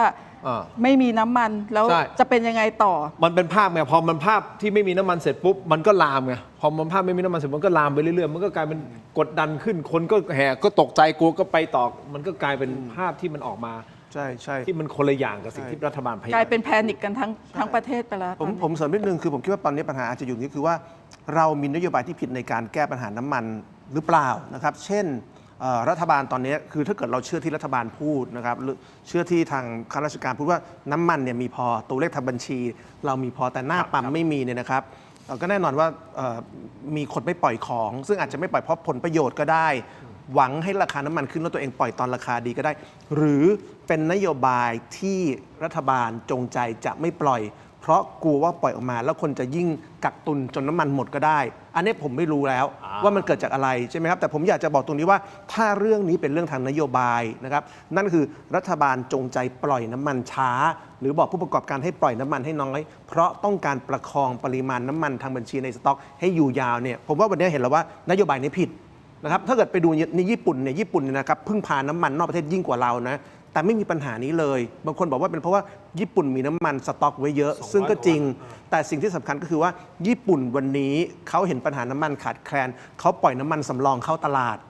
ส่วนไทยเนี่ยกลับตลปัดเราเห็นน้ำมันขาดแคลนเรารู้สึกว่าเราอาจจะว่าเรากักน้ำมันสำรองไว้เราคิดเหมือนพวกเจ้าคุณปู่ขี้เหนียวครับเฮ้ยน้ำมันจะขาดแคลนเหมือนเจ้าคุณปู่ที่แบบจะไม่มีตังค์เก็บเงินไว้ทีนี้เจ้าคุณปู่ที่เก็บเงินไว้เนี่ยคนในบ้านมันไม่มีจะกินนะครับพอคนในบ้านไม่มีจะกินก็พานิกว่าอ้าวเจ้าคุณปู่ไม่มีตังค์มาให้เรากินข้าวจะเอาข้าวที่ไหนกินคนก็ยิ่งไปแห่กันปล้นไปแห่กันหาข้าววุ่นวายมากขึ้นเพราะฉะนั้นผมว่าเลิกบริหารนโยบายน้ำมันแบบเจ้าคุณปู่นะครับถ้ามันมีปัญหาเรื่องน้ำมันนะครับทำแบบญี่ปุ่นปล่อยน้ำมันเข้าตลาดปล่อยน้ำมันสำรองเข้าให้คนคลายความกังวลพอคุณคลายความกังวลของคนได้เนี่ยคนเลิกกักตุนหรือจะกักตุนถึงจุดหนึ่งเนี่ยตังคนมันมีข้อจำกัดนะครับคุณดินใครมันจะไปกักตุนได้ตลอดชาติเพราะฉะนั้นถ้ารัฐบาลปล่อยน้ำมันสำรองออกมาแบบที่ญี่ปุ่นเขาทำเนี่ยนะครับแล้วคนเห็นว่ามีน้ำมันเติมความต้องการกักตุนถึงจุดหนึ่งจะหยุดตรงนั้นนี่แพนิคจะลดลงแล้วผมว่าถ้าเป็นอย่างนี้เราบริหารแพนิคได้พอบริหารแพนิคได้การบริหารสต็อกน้ำมันง่ายแล้ว แต่อันนี้เป็นเรื่องทางนโยบายแล้วนะครับเพราะตอนนี้ผมว่าสิ่งที่เราไม่รู้คือน้ำมันที่มีทางบัญชี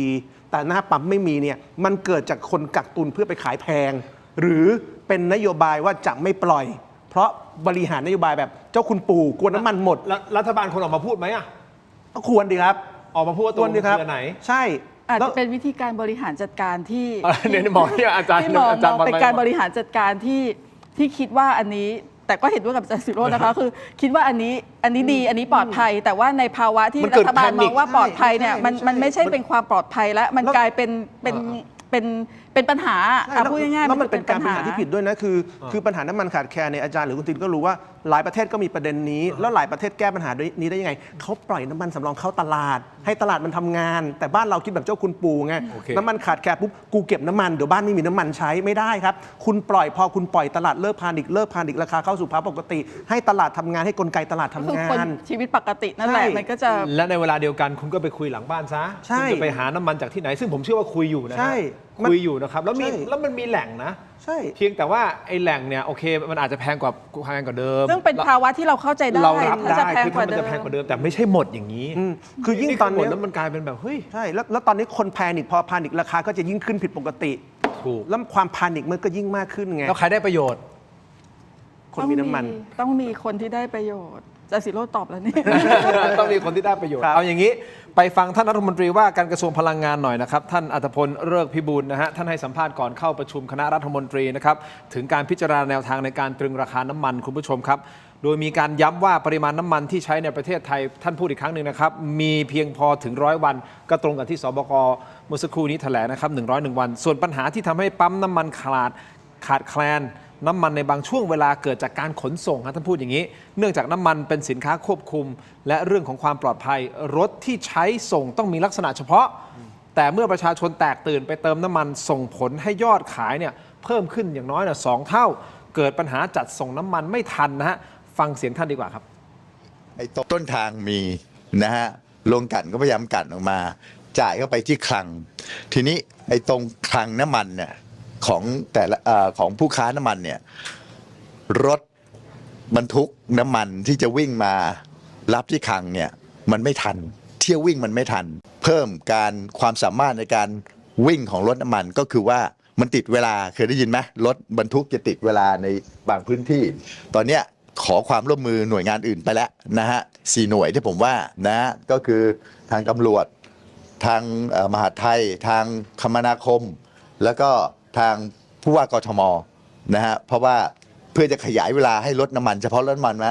วิ่งเข้าออกได้ เพื่อจะเพิ่มเที่ยวในการขนน้ำมันไปยังปลายทาง นั่นคือส่วนหนึ่งผม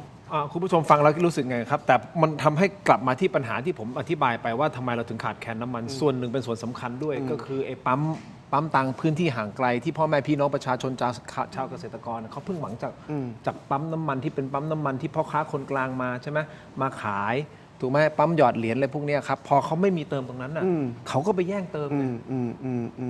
ถูกไหมพอไปแย่งเติมเสร็จปุ๊บน้ำมันมันก็ไม่พอ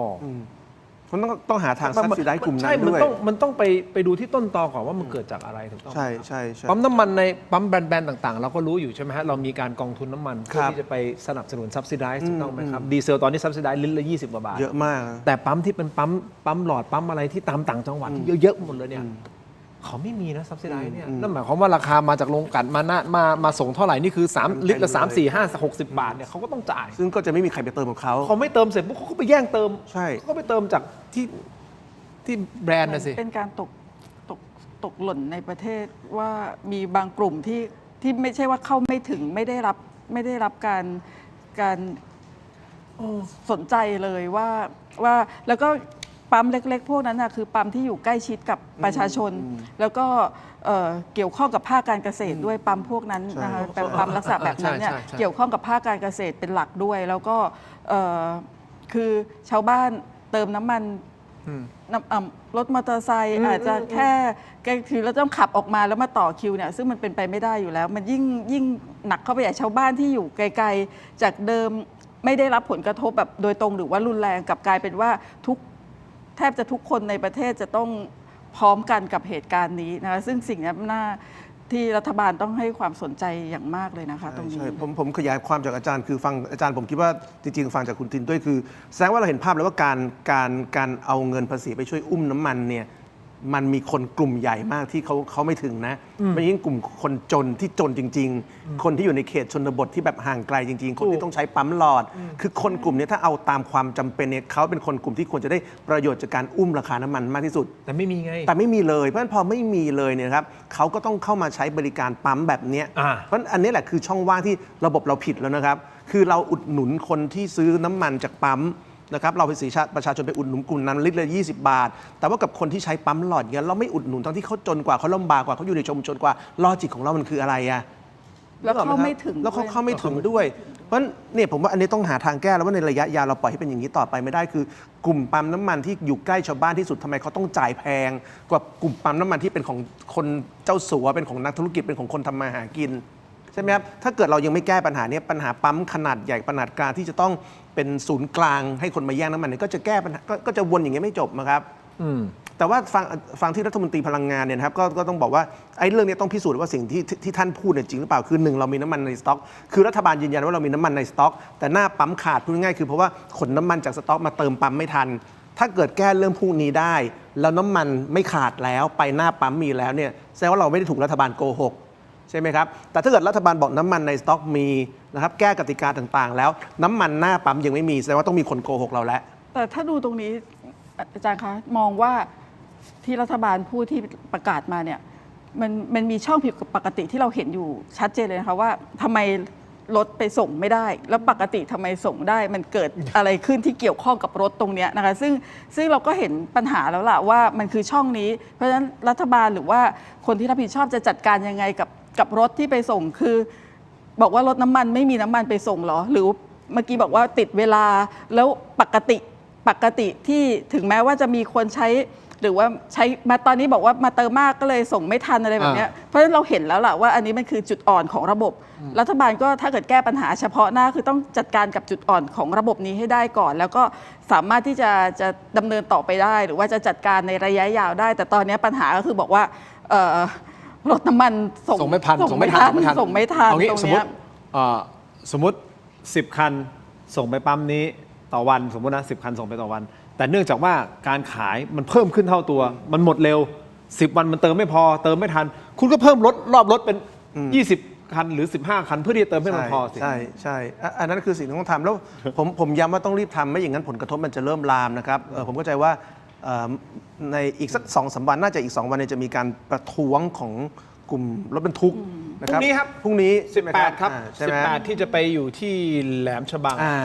ใช่แล้วผมไม่รู้ว่าคือกลุ่มรถบรรทุกกลุ่มผู้ประกอบการขนส่งเนี่ยเขาก็มีหลายกลุ่มบางกลุ่มก็มีเบสอยู่ที่นครสวรรค์ก็มีบางกลุ่มมีเบสอยู่ที่แหลมฉบังก็มีเนี่ยครับคือผมคิดว่าในสุดแล้วเนี่ยรัฐบาลต้องคิดถึงภาพพวกนี้ให้มากๆว่าเมื่อราคาน้ำมันหน้าปั๊มมันแพงแล้วน้ำมันหน้าปั๊มขาดเนี่ยกลุ่มขนส่งจะเดือดร้อนที่สุดนะครับกลุ่มรถบรรทุกจะเดือดร้อนที่สุดและกลุ่มรถทัวร์จะเดือดร้อนที่สุดซึ่งกลุ่มทั้งหมดเนี่ยนะเป็นกลุ่มที่เกี่ยวข้องกับสินค้าอุปโภคบริโภคขั้นพื้นฐานนะครับถ้ารถบรรทุกวิ่งไม่ได้ถ้ารถขนส่งวิ่งไม่ได้ถ้ารถทัวร์วิ่งไม่ได้ประเทศนี้ช็อตแล้วนะครับช็อตครับช็อตแล้วนะครับช็อตครับแล้วจะเป็นเรื่องใหญ่มากด้วยนะครับเพราะฉะนั้นรัฐบาลอย่าทำเรื่องนี้เป็นเรื่องเล่นๆนะครับผมยังไม่ได้ยินพูดตรงๆผมก็ไม่อยากว่าคุณสุภจีแต่ต้องว่าเดี๋ยวมีไหมครับคือมีข้อมูลจากคุณสุภจีครับคุณสุภจีเนี่ยนะครั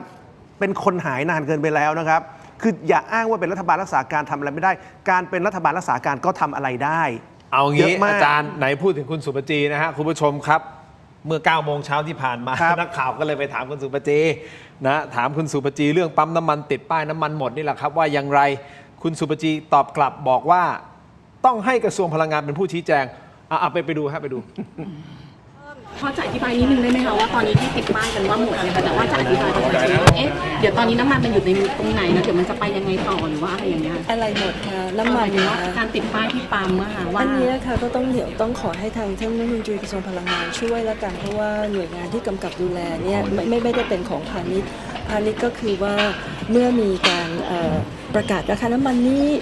เขามีขายกันราคานี้หรือไม่เราช่วยดูเต็มที่อยู่แล้วอยู่ในคณะกรรมการที่ทางกระทรวงมหาดไทยเป็นเจ้าภาพซึ่งเห็นประกาศไปแล้วเมื่อ2 วันที่แล้วตั้งแต่วันอาทิตย์ที่เราประชุมสบก.แต่ว่าปั๊มที่หมดเนี่ย ต้องขอให้ทางพลังงานอธิบาย เข้าใจว่าจะเป็นในเรื่องของการขนส่งรอบไม่พอ หรือว่าประชาชนอาจจะมีความกระหนกแล้วก็ไปเติมกันมากมายอะไรประมาณอย่างนี้นะคะก็อันนั้นเดี๋ยวขออนุญาตในส่วนที่ให้ทางพลังงานช่วยตอบ แต่ในของเราก็ควรจะไปดูในเรื่องของราคาถ้าประกาศเป็นอะไรปั๊บราคาควรจะต้องเป็นเท่านั้นถ้ามีอะไรที่มันไม่ถูกต้องตามนั้นแล้วเราไม่รู้ก็ช่วยแจ้งมาด้วยนะคะ1569ถ้าทราบเราก็จะเข้าไปจัดการเลยทันทีจะให้ นี่ครับท่านสุปจีตอบว่าต้องให้กระทรวงพลังงานเป็นผู้ชี้แจงนะครับเพราะว่ากระทรวงพาณิชย์ดูแค่เรื่องของราคาหน้าปั๊มแต่มันก็สะท้อนอะไรบางอย่างผมไม่แน่ใจนะครับว่ามีการตั้งวอลลุ่มหรือเปล่าที่คุยเรื่องนี้ที่ทุกคนเวลาตั้งวอลลุ่มทุกคนจะต้องเข้าใจเรื่องไปพร้อมๆกันในทางเดียวกันสื่อสารออกมาให้ชัดเจนแต่ฟังดูเหมือนว่าต่างคนต่างทำหรือเปล่าผมไม่แน่ใจนี่ผมกำลังวิเคราะห์ในสิ่งที่ท่านตอบมานะฮะว่าต่างคนต่างทำงานไม่เกี่ยวข้องตัวใครตัวมันหรือเปล่าผมว่าจะใช้คำไหนดีต่างคนต่างทำงานเพราะว่าในวันจันทร์ก็มีการประชุมศูนย์นี้ที่ทำเนียบแล้วคุณสุภจีก็อยู่นะครับผมว่าทำงานต่างคนต่างทำหรือเปล่าไม่รู้แต่วันในที่ประชุมเนี่ยอยู่ด้วยกันมันการบอกว่าเรื่องนี้เป็นเรื่องของกระทรวงพลังงานเนี่ยผมว่าก็คือนักการเมืองตอบนะครับคือคุณอยู่ในครม.เดียวกันคุณเป็นรัฐมนตรีเหมือนกันแต่พอมีเรื่องน้ำมันคุณบอกให้กระทรวงพลังงานตอบคือวันนี้คุณสุภจีตอบแบบนี้อาจารย์วันอาจจะแบ่งหน้าที่การทำงานแต่ว่าพอถึงเวลาที่จะต้องชี้แจงร่วมกันเนี่ยตอนนี้คือยังไม่มีใครมาชี้แจงในประเด็นที่จะตอบคำถามประชาชนได้ชัดเจนหรือว่าไปในทิศทางที่ควรจะต้องเป็นนะคะทุกคนตอบในส่วนของที่ตัวเองรับผิดชอบหมดแล้วก็บอกว่าฉันจัดการกับปัญหาที่ฉันรับผิดชอบหมดแล้วแต่ว่าแล้วภาพแล้วปัญหาใหญ่ที่มันยังไม่ได้แก้มันยัง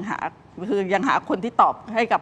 คำถามเรายังไม่ได้นะคะแต่ทุกคนตอบนะคะทุกคนไม่ใช่ไม่ตอบนะทั้งพลังงานทั้งพาณิชย์ทุกคนตอบหมดเลยแล้วก็ตอบว่าให้ไปถามอีกคนนึง แก้ไขอยู่ปรับปรุงอยู่นะคะแต่ว่ามันไม่ได้คำตอบอ่ะเพราะฉะนั้นสิ่งนี้คือสิ่งที่เราอยากทราบมากกว่าว่าคำตอบจริงๆแล้วเพื่อที่จะได้ประชาชนจะได้รู้ทิศทางว่าจะต้องทำยังไงต่อหรือว่าขาดแคลนแล้วเราก็หน้าที่ของรัฐบาลคืออะไรเราก็จะได้ไม่โวยหรือว่าถ้าเราโวยเราจะโวยในระดับไหนหรือไม่อย่างนั้นมันก็จะกลายเป็นทุกคนเดือดร้อนทุกคนลุกขึ้นมาโวยวายมันก็จะเกิดปัญหาในประเทศซึ่งเราไม่ได้อยากให้เกิดภาพนั้นแต่ว่าถ้าทุกคนรับผิดชอบในส่วนที่ตัวเองรับผิดชอบแล้วความรับผิดชอบที่มีต่อประชาชนอ่ะอันนี้เป็นสิ่งที่ควรจะเกิดขึ้นหรือว่าเราฟังสบคอย่างเดียวจบเลยไม่ต้องไปสัมภาษณ์รัฐมนตรีต่างๆก็คือให้นักข่าวรวมตัวที่สบคแถลงทุกวันไม่ได้หรอกครับเป็นเวลาพอแถลงเสร็จปุ๊บแล้วถามสบคเลยคำถามที่เราจะถามเราถามแล้วให้สบคเป็นคนตอบมันจะได้มีone channel ไงมีช่องทางในการที่จะรับข่าวสารแบบถูกต้องแบบจริงๆและสามารถตอบคำถามผู้สื่อข่าวด้วยนะคือผมว่าคำตอบที่ถูกต้องไม่จำเป็นจะต้องมาจากการแถลงของช่องทางเดียวใช่ไหมครับมันมาจากหลายช่องทางก็ได้นะครับนั่นก็คือรัฐมนตรีที่เกี่ยวข้องทุกคนก็ต้องอยู่ในสบคอยู่แล้วเพราะฉะนั้นรัฐมนตรีกับสบคต้องมีข้อมูลชุดเดียวกันทิศทางเดียวกันเพราะเมื่อคุณมีข้อมูลชุดเดียวกันเนี่ยคุณแถลงหลายครั้งไม่เป็นปัญหาตอบหลายครั้งไม่เป็นปัญหาถ้าข้อมูลมีเอกภาพแต่ว่าสำหรับการตอบหลายครั้งที่จะเป็นปัญหาคือตอบหลายครั้งแล้วคำตอบไม่ตรงกันหรือตอบหลายครั้งแล้วเนี่ยเหมือนกับเป็นการปัดความรับผิดชอบอย่างสมมติกรณีคุณสุภจีเนี่ยนะครับผมคิดว่าคุณสุภจีเรื่องที่เขาถามเนี่ยเป็นเรื่องซึ่งไม่จำเป็นจะต้องเป็นกระทรวงพลังงานตอบเท่านั้นนะครับเรื่องปัญหาราคาพลังงานน้ำมันขาดแคลนเนี่ยรัฐมนตรีทุกคนมีหน้าที่สร้างความมั่นใจให้ประชาชนได้มันไม่ได้เป็นหน้าที่ที่เฉพาะรัฐมนตรีพลังงานต้องพูดรัฐมนตรีคนไหนก็พูดได้นะครับอันที่สองที่ผมคิดว่าคนที่จะต้องสำคัญที่สุดเรื่องนี้คือคุณอนุทินเนี่ยนะครับก็เข้าข่ายคนหายเหมือนกันวันนี้คุณอนุทินต้องพูดให้มากกว่านี้เพราะว่าจะเป็นสุภจีจะเป็นรัฐมนตรีพลังงานจะเป็นใครก็ตามถ้าไม่ใช่นายกเนี่ยนะครับคนเชื่อไม่เท่านายกพูดนั้นนายกเนี่ยต้องเป็นคนที่พูดให้คนเชื่อมั่นให้มากที่สุดนะวันนี้ถ้าคุณอนุทินอยากเป็นผู้นำประเทศนี่คือเวลาที่คุณจะได้แสดงความเป็นผู้นำแล้วนะครับน้ำมันจะเอายังไงของแพงจะเอายังไงรัฐมนตรีแต่ละคนพูดแต่นายกต้องพูดและนายกต้องทำให้เห็นว่ารัฐนาวาชุดนี้ผมอนุทินชาญวีรกุลภูมิใจไทยนะครับหรือ200ที่นั่งด้วยความเป็นธรรมหรือเขา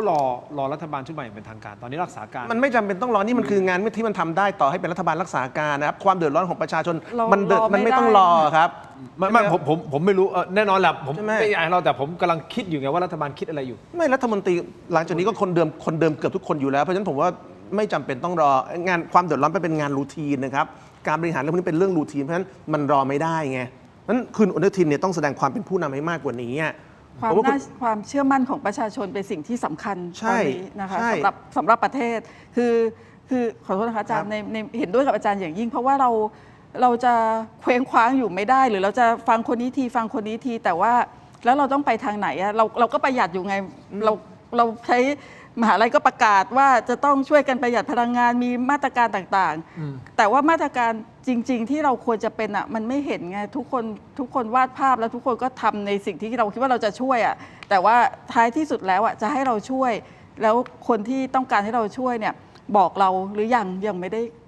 ด้คำตอบที่ชัดเจนอันนั้นนะคะ ใช่ใช่ แม้แต่รายการถกไม่เถียงเราก็ช่วยนะครับ ครับ เพราะปกติเราจะจบรายการประมาณสัก 17:30 นาทีเราจบรายการเร็วขึ้น โอ้ เพื่อประหยัดพลังงาน อันนี้คือประกาศไปแล้วเมื่อวานนี้นะครับว่าเราจะช่วยด้วยการย่นเวลา ให้จบรายการเร็วขึ้นจะได้ประหยัดพลังงานช่วยกัน โอเคครับ จริงๆเรื่องนี้จริงๆคิดอย่างนั้นนะก็ไม่รู้จะช่วยยังไงอ่ะจะทำยังไงอ่ะใช่ป่ะนี่ผมอีกก้าวเดียวผมบอกทีมมาให้ไม่ต้องใส่สูตรแล้ว ไม่คุณก็ปิดไฟให้เบาลงแล้วเอาเทียนมาตั้ง ไม่ต้องใส่สูตรจัดรายการแล้วเดี๋ยวไมค์มันไม่มีที่ติด ไม่แต่ถอดสูตรมันไม่ช่วยอะไรไฟก็เท่าเดิมแอร์ก็เปิดเหมือนเดิมอะครับ ทำเหมือนรัฐบาลนะครับทำเป็นถอดเสื้อแต่แอร์เปิดเหมือนเดิมทุกอย่างเหมือนเดิมหมดนะครับแต่ผม ไม่เหตุผลที่ต้องเปิดแอร์เพราะว่าไฟมันเยอะ ใช่ นะครับแล้วก็เรื่องของอุปกรณ์ต่างๆ มันต้องมีความเย็นไม่งั้นเดี๋ยวมันร้อนมันโอเวอร์ฮีทมันพัง ใช่เพราะฉะนั้นจัดยาวได้ครับไม่เป็นไรหรอกครับเราให้ข้อมูลข่าวสารครับ เดี๋ยวรอดูกันต่อไปนะครับคุณผู้ชมครับ คราวนี้มันมีผลกระทบอีกอันหนึ่งที่เชื่อว่า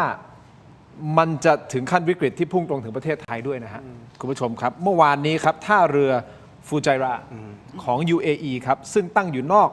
ช่องแคบฮอร์มุสนะฮะถูกโจมตีจนต้องระงับการโหลดน้ำมันดิบชั่วคราวคุณผู้ชมผมจะเล่าให้ฟังว่าไอ้ท่าเรือฟูไจราเนี่ยมันมีความสำคัญกับประเทศไทยอย่างไร ผมก็เพิ่งได้ข้อมูลมาเล่าให้ฟังนะครับท่าเรือแห่งนี้เป็นจุดส่งออกน้ำมันดิบเกรดพรีเมียมเลยนะครับเกรดพรีเมียมที่เรียกว่า Murban Oil ก็คือน้ำมันดิบชนิดเบากรรมฐานต่ำซึ่งโรงกลั่นทั่วโลกมีความต้องการสูงมากนะครับโดยเฉพาะประเทศไทยพูดง่ายๆก็คือปกติแล้วท่าเรือฟูไจราแห่งนี้เปรียบเสมือนทางด่วนหรือทางออกฉุกเฉินที่ทำให้เรือส่งน้ำมันของ UAE เนี่ยไม่ต้องเสี่ยงเข้าไปแออัดในช่องแคบฮอร์มุสครับซึ่งน้ำมันที่ส่งออกจากท่าเรือนี้อย่างที่ผมบอกไปก็คือน้ำมันดิบมอร์เบนน้ำมันดิบเมอร์เบิลนี่นะครับซึ่งมีการส่งออกสูงถึงวันละเกือบ1 ล้านบาร์เรลต่อวันนะครับพอท่าเรือถูกโจมตีแล้วต้องหยุดชะงักมันก็เหมือนกับทางด่วนถูกปิดตายน้ำมันดิบปริมาณมหาศาลตรงนี้ก็จะถูกดึงหายออกไปจากตลาดโลกทันทีทำให้ของมันขาดจากตลาดครับซึ่งประเด็นสำคัญก็คือโรงกลั่นน้ำมันในไทยหลายแห่งครับอาจารย์ทั้งสองท่านคุณผู้ชมครับถูกออกแบบและสร้างเครื่องจักรมาเพื่อรับวัตถุดิบเกรด A ชนิดนี้โดยเฉพาะแล้วพอแหล่งผลิตหลักมีปัญหาแถมเส้นทางขนส่งก็เสี่ยงภัยสงครามอีกมันทำให้ประเทศเราตกอยู่ในความเปราะบางทันทีครับเพราะมีความเสี่ยงสูงมากที่จะหาน้ำมันมาเติมคลังสำรองไม่ทันใช้ภายในประเทศครับปัญหานี้มันคือปัญหาระดับโลกและไทยก็พึ่งน้ำมันตรงนี้จากท่าเรือฟูไจราคำถามก็คือรัฐบาลเราทำอะไรแล้วหรือยังกับประเด็นนี้เพราะเขาเพิ่งโดนโจมตีไปนะฮะจนเขาปิดใช่ไหมข้อมูลถูกป่ะเขาปิดป่ะระงับการโหลดน้ำมันดิบชั่วคราวนี่คือหัวใจอีกหัวใจหนึ่งของน้ำมันดิบที่จะมาประเทศไทยนะอาจารย์ศิโรจน์อาจารย์พรพันธ์คุณผู้ชมก็เท่ากับว่ายังไงครับผมว่ารัฐบาลก็ไม่ได้ตั้งหลักว่าจะเจออะไรแบบนี้แล้วถึงตั้งหลักก็เป็นเรื่องที่เราคุมไม่ได้แล้วเพราะว่าคือผมคิดว่าอย่างนี้นะครับมันย้อนไปตั้งแต่ตอนที่สหรัฐเข้าไปโจมตีเกาะคลาร์กนะครับคลาร์กเนี่ยก็เป็นสิ่งที่สหรัฐโจมตีบางคนเขาคิดว่าคลาร์กเนี่ยเป็นแค่คลังน้ำมันแต่จริงๆไม่ใช่มันคือโครงสร้างพื้นฐานทั้งหมดนะครับน้ำมันของอิหร่านมีกี่เกรดนะครับทำที่เกาะคลาร์กยังไงเนี่ยมันกระทบหมดเพราะฉะนั้นวันนี้อิหร่านกับการโจมตีที่ท่าเรือที่ฟูไจราเนี่ยผมคิดว่าเขาไม่ได้โจมตีแบบเปะปะเขาโจมตีเพราะเขารู้ว่าการโจมตีตัวนี้มันจะทำให้เกิดการช็อตของระบบการกลั่นสาระสำคัญของการโจมตีในเคสนี้ไม่ใช่เรื่องของการทำให้ระบบน้ำมันส่งออกมันช็อตแต่ว่ามันทำให้ระบบการกลั่นมันช็อตเพราะมันทำลายโครงสร้างพื้นฐานเหมือนกับที่อเมริกาไปทำลายที่เกาะคลาร์กนะครับเพราะฉะนั้นในเคสนี้ผมว่ารัฐบาลไทยไม่ได้ตั้งหลัก แล้วถึงตั้งหลักก็เกินความสามารถของเรามันถึงกลับไปสู่เรื่องที่ผมถามไงครับว่าเวลารัฐบาลบอกว่าเรามีน้ำมันในสต็อกเท่านั้นเท่านี้เนี่ยได้คิดถึงการประเมินความเสี่ยงเรื่องนี้ไหม อาจารย์ก็ที่เราคุยกันไงว่ารัฐบาลบอกน้ำมันมันมีเพียงพอแต่ทำไมหน้าปั๊มมันไม่มี ใช่ ก็เราก็วิเคราะห์กันอยู่ตรงนี้ไงว่าสุดท้ายเนี่ยเพราะอะไรมันมีคนกักอยู่ไง ใช่ เอาพูดตรงๆใช่ไหมล่ะ ใช่ มันมีคนรออะไร ใช่ กักไว้แล้วใช่รอราคาขึ้นหรือเปล่า ใช่ ถ้าอันเนี้ยในกรณีของฟูเจล่าเนี่ยค่ะถ้าดูคืออันเนี้ยมันนอกเกิน101 วันเกินช่วงเวลาที่รัฐบาลกำหนดแล้ว เพราะว่าสาเหตุก่อนนะคะก็คือที่อิหร่านโจมตีก็คือตามที่เขาประกาศไว้แหละว่าถ้าคุณโจมตีคือโต้ตอบแบบถ้าคุณโจมตีอะไรฉันก็จะโจมตีสิ่งนั้นกลับนะคะก็แปลว่าถ้าคุณโจมตีในเรื่องของสาธารณูปโภคขั้นพื้นฐานฉันก็จะทำแบบนั้น ถ้าคุณโจมตีในเรื่องของเศรษฐกิจฉันก็จะทำเศรษฐกิจของคุณ เพราะฉะนั้นก็คือเป็นภาพที่เราเห็นอยู่แล้ว แต่ว่าอันเนี้ยมันเหนือการคาดหรือว่าการควบคุมของเรานะคะแต่ว่าพอเหนือเกินการคาดการควบคุมของเราแล้วเนี่ยนะคะ101 วันที่รัฐบาลว่าคงไม่ได้คิดว่าตรงนี้จะได้รับผลกระทบนะคะแล้วก็อีกประการหนึ่งที่สำคัญการโจมตีของอิหร่านเนี่ยค่ะอิหร่านเขาไม่ได้โจมตีสเปซสปะอย่างเดียว แต่ว่ายุทธศาสตร์ที่ว่าเนี่ยนะคะมันไม่ใช่เป็นยุทธศาสตร์เพื่อที่จะตอบโต้อย่างเดียวแต่เป็นลักษณะของการบีบแล้วก็การบีบสหรัฐอเมริกานะคะบีบอิสราเอลว่าจะทำยังไงต่อกับเหตุการณ์อันนี้ซึ่งคำตอบที่เขาอยากจะได้ก็คือว่าเป็นไปตามที่เขาบอกว่าจะยุติด้วยเหตุผล 1 2 3 ที่ประธานาธิบดีได้ประกาศเอาไว้ก่อนหน้านี้นะคะอันที่2ก็คือว่าในเชิงยุทธศาสตร์นะคะการที่ได้รับผลกระทบกันทั้งโลกนะคะแทนที่ประธานาธิบดีโดนัลด์ทรัมป์จะเรียกร้องให้คนไปช่วยโจมตีอิหร่านเนี่ยน่าจะเป็นเสียงตรงกันข้ามว่าควรจะยุติได้หรือยังหรือควรจะต้องแก้ปัญหายังไงหรือว่ากลุ่มในประเทศกราฟเนี่ยจะต้องทำยังไงต่อจะปล่อยให้เป็นแบบนี้แล้วก็จะกระทบทั่วโลกหรือว่าจะยังไงซึ่งอันเนี้ยดิฉันมองว่าเป็นยุทธศาสตร์ที่สำคัญของอิหร่านที่อิหร่านเขารู้จักตัวเองค่ะแต่เราอะไม่รู้จักอิหร่านอิหร่านเขารู้จักว่าเขาในรอบ40 ปีที่40 กว่าปีที่ผ่านมาเขา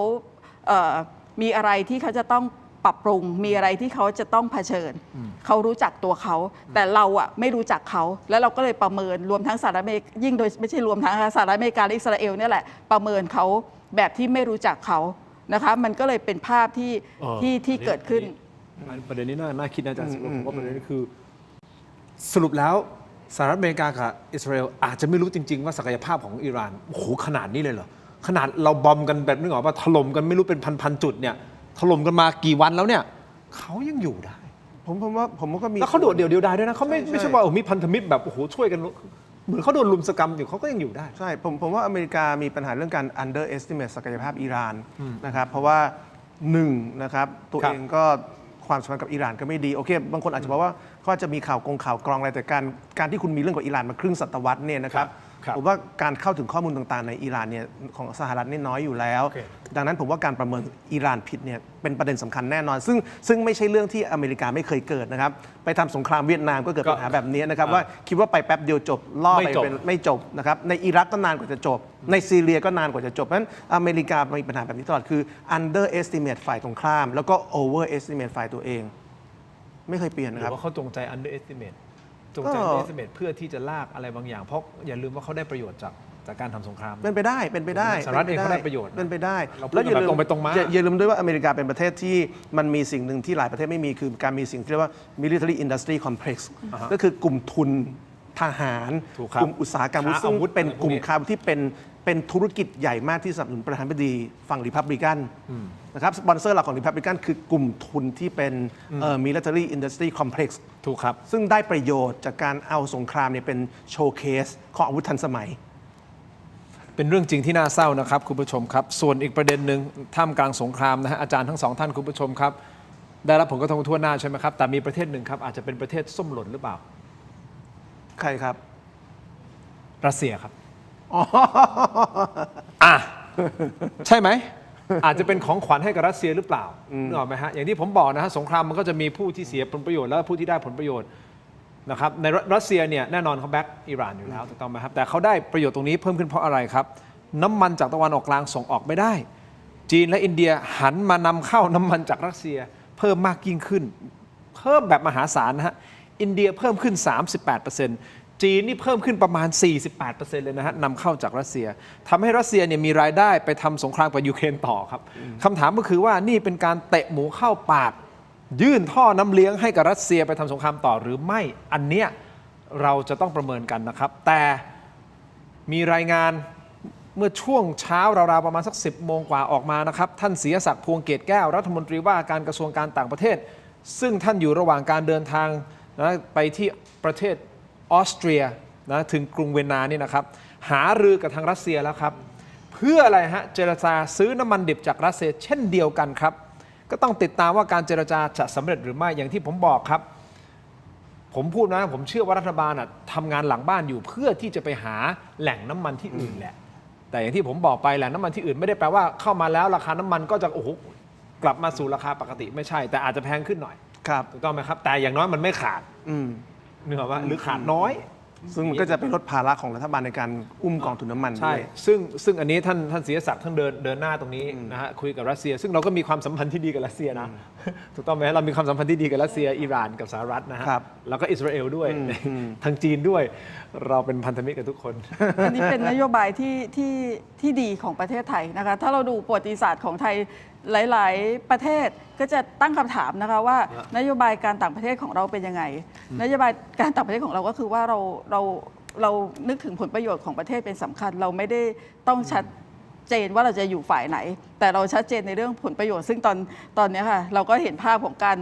การเจรจาของรัฐมนตรีต่างประเทศทั้งในเรื่องในทุกมิติทุกเรื่องก็ว่าได้ไม่เฉพาะแต่เรื่องน้ำมันนะคะซึ่งอันเนี้ยมองว่าเป็นสิ่งที่น่า